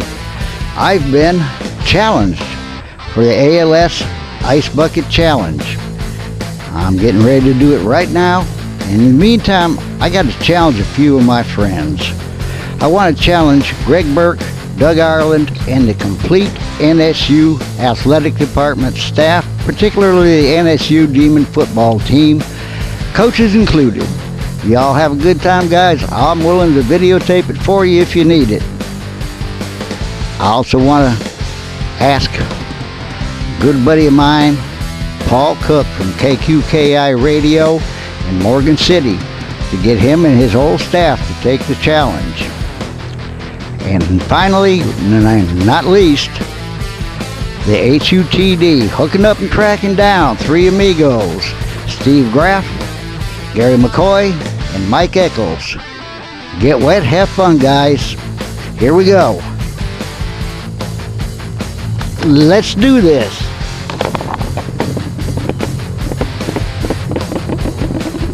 Ready?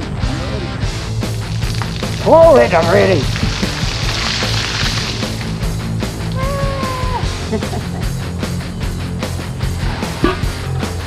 And that's how you do it. Well, I guess it is survivable. We'll find out.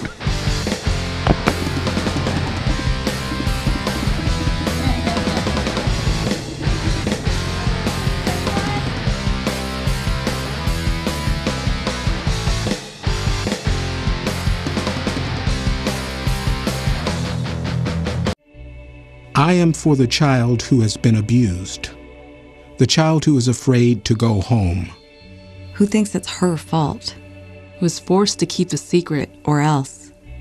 I am for the child who has been neglected, the child who does not know where his next meal is coming from, who must fend for herself and her little sister. Alone. The child who has never been to a doctor or a dentist. I am for the child who was taken away for her own protection. The child who is now in foster care, who does not know how long he'll be there, or who these people are, or if she should trust them. I am for her. The child who is in his third, fourth, fifth, sixth foster home this year.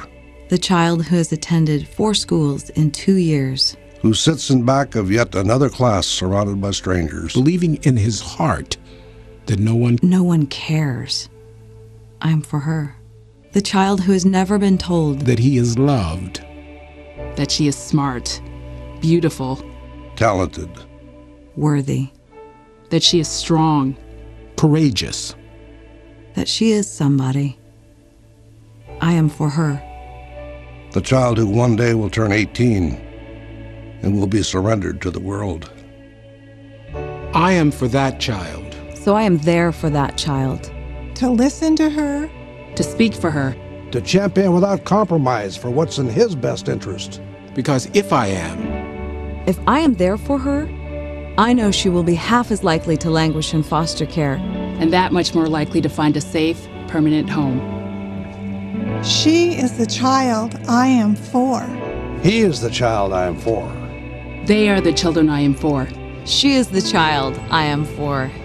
The child I am for is him. Who am I? Who am I? Who am I? I'm a CASA volunteer. I am you.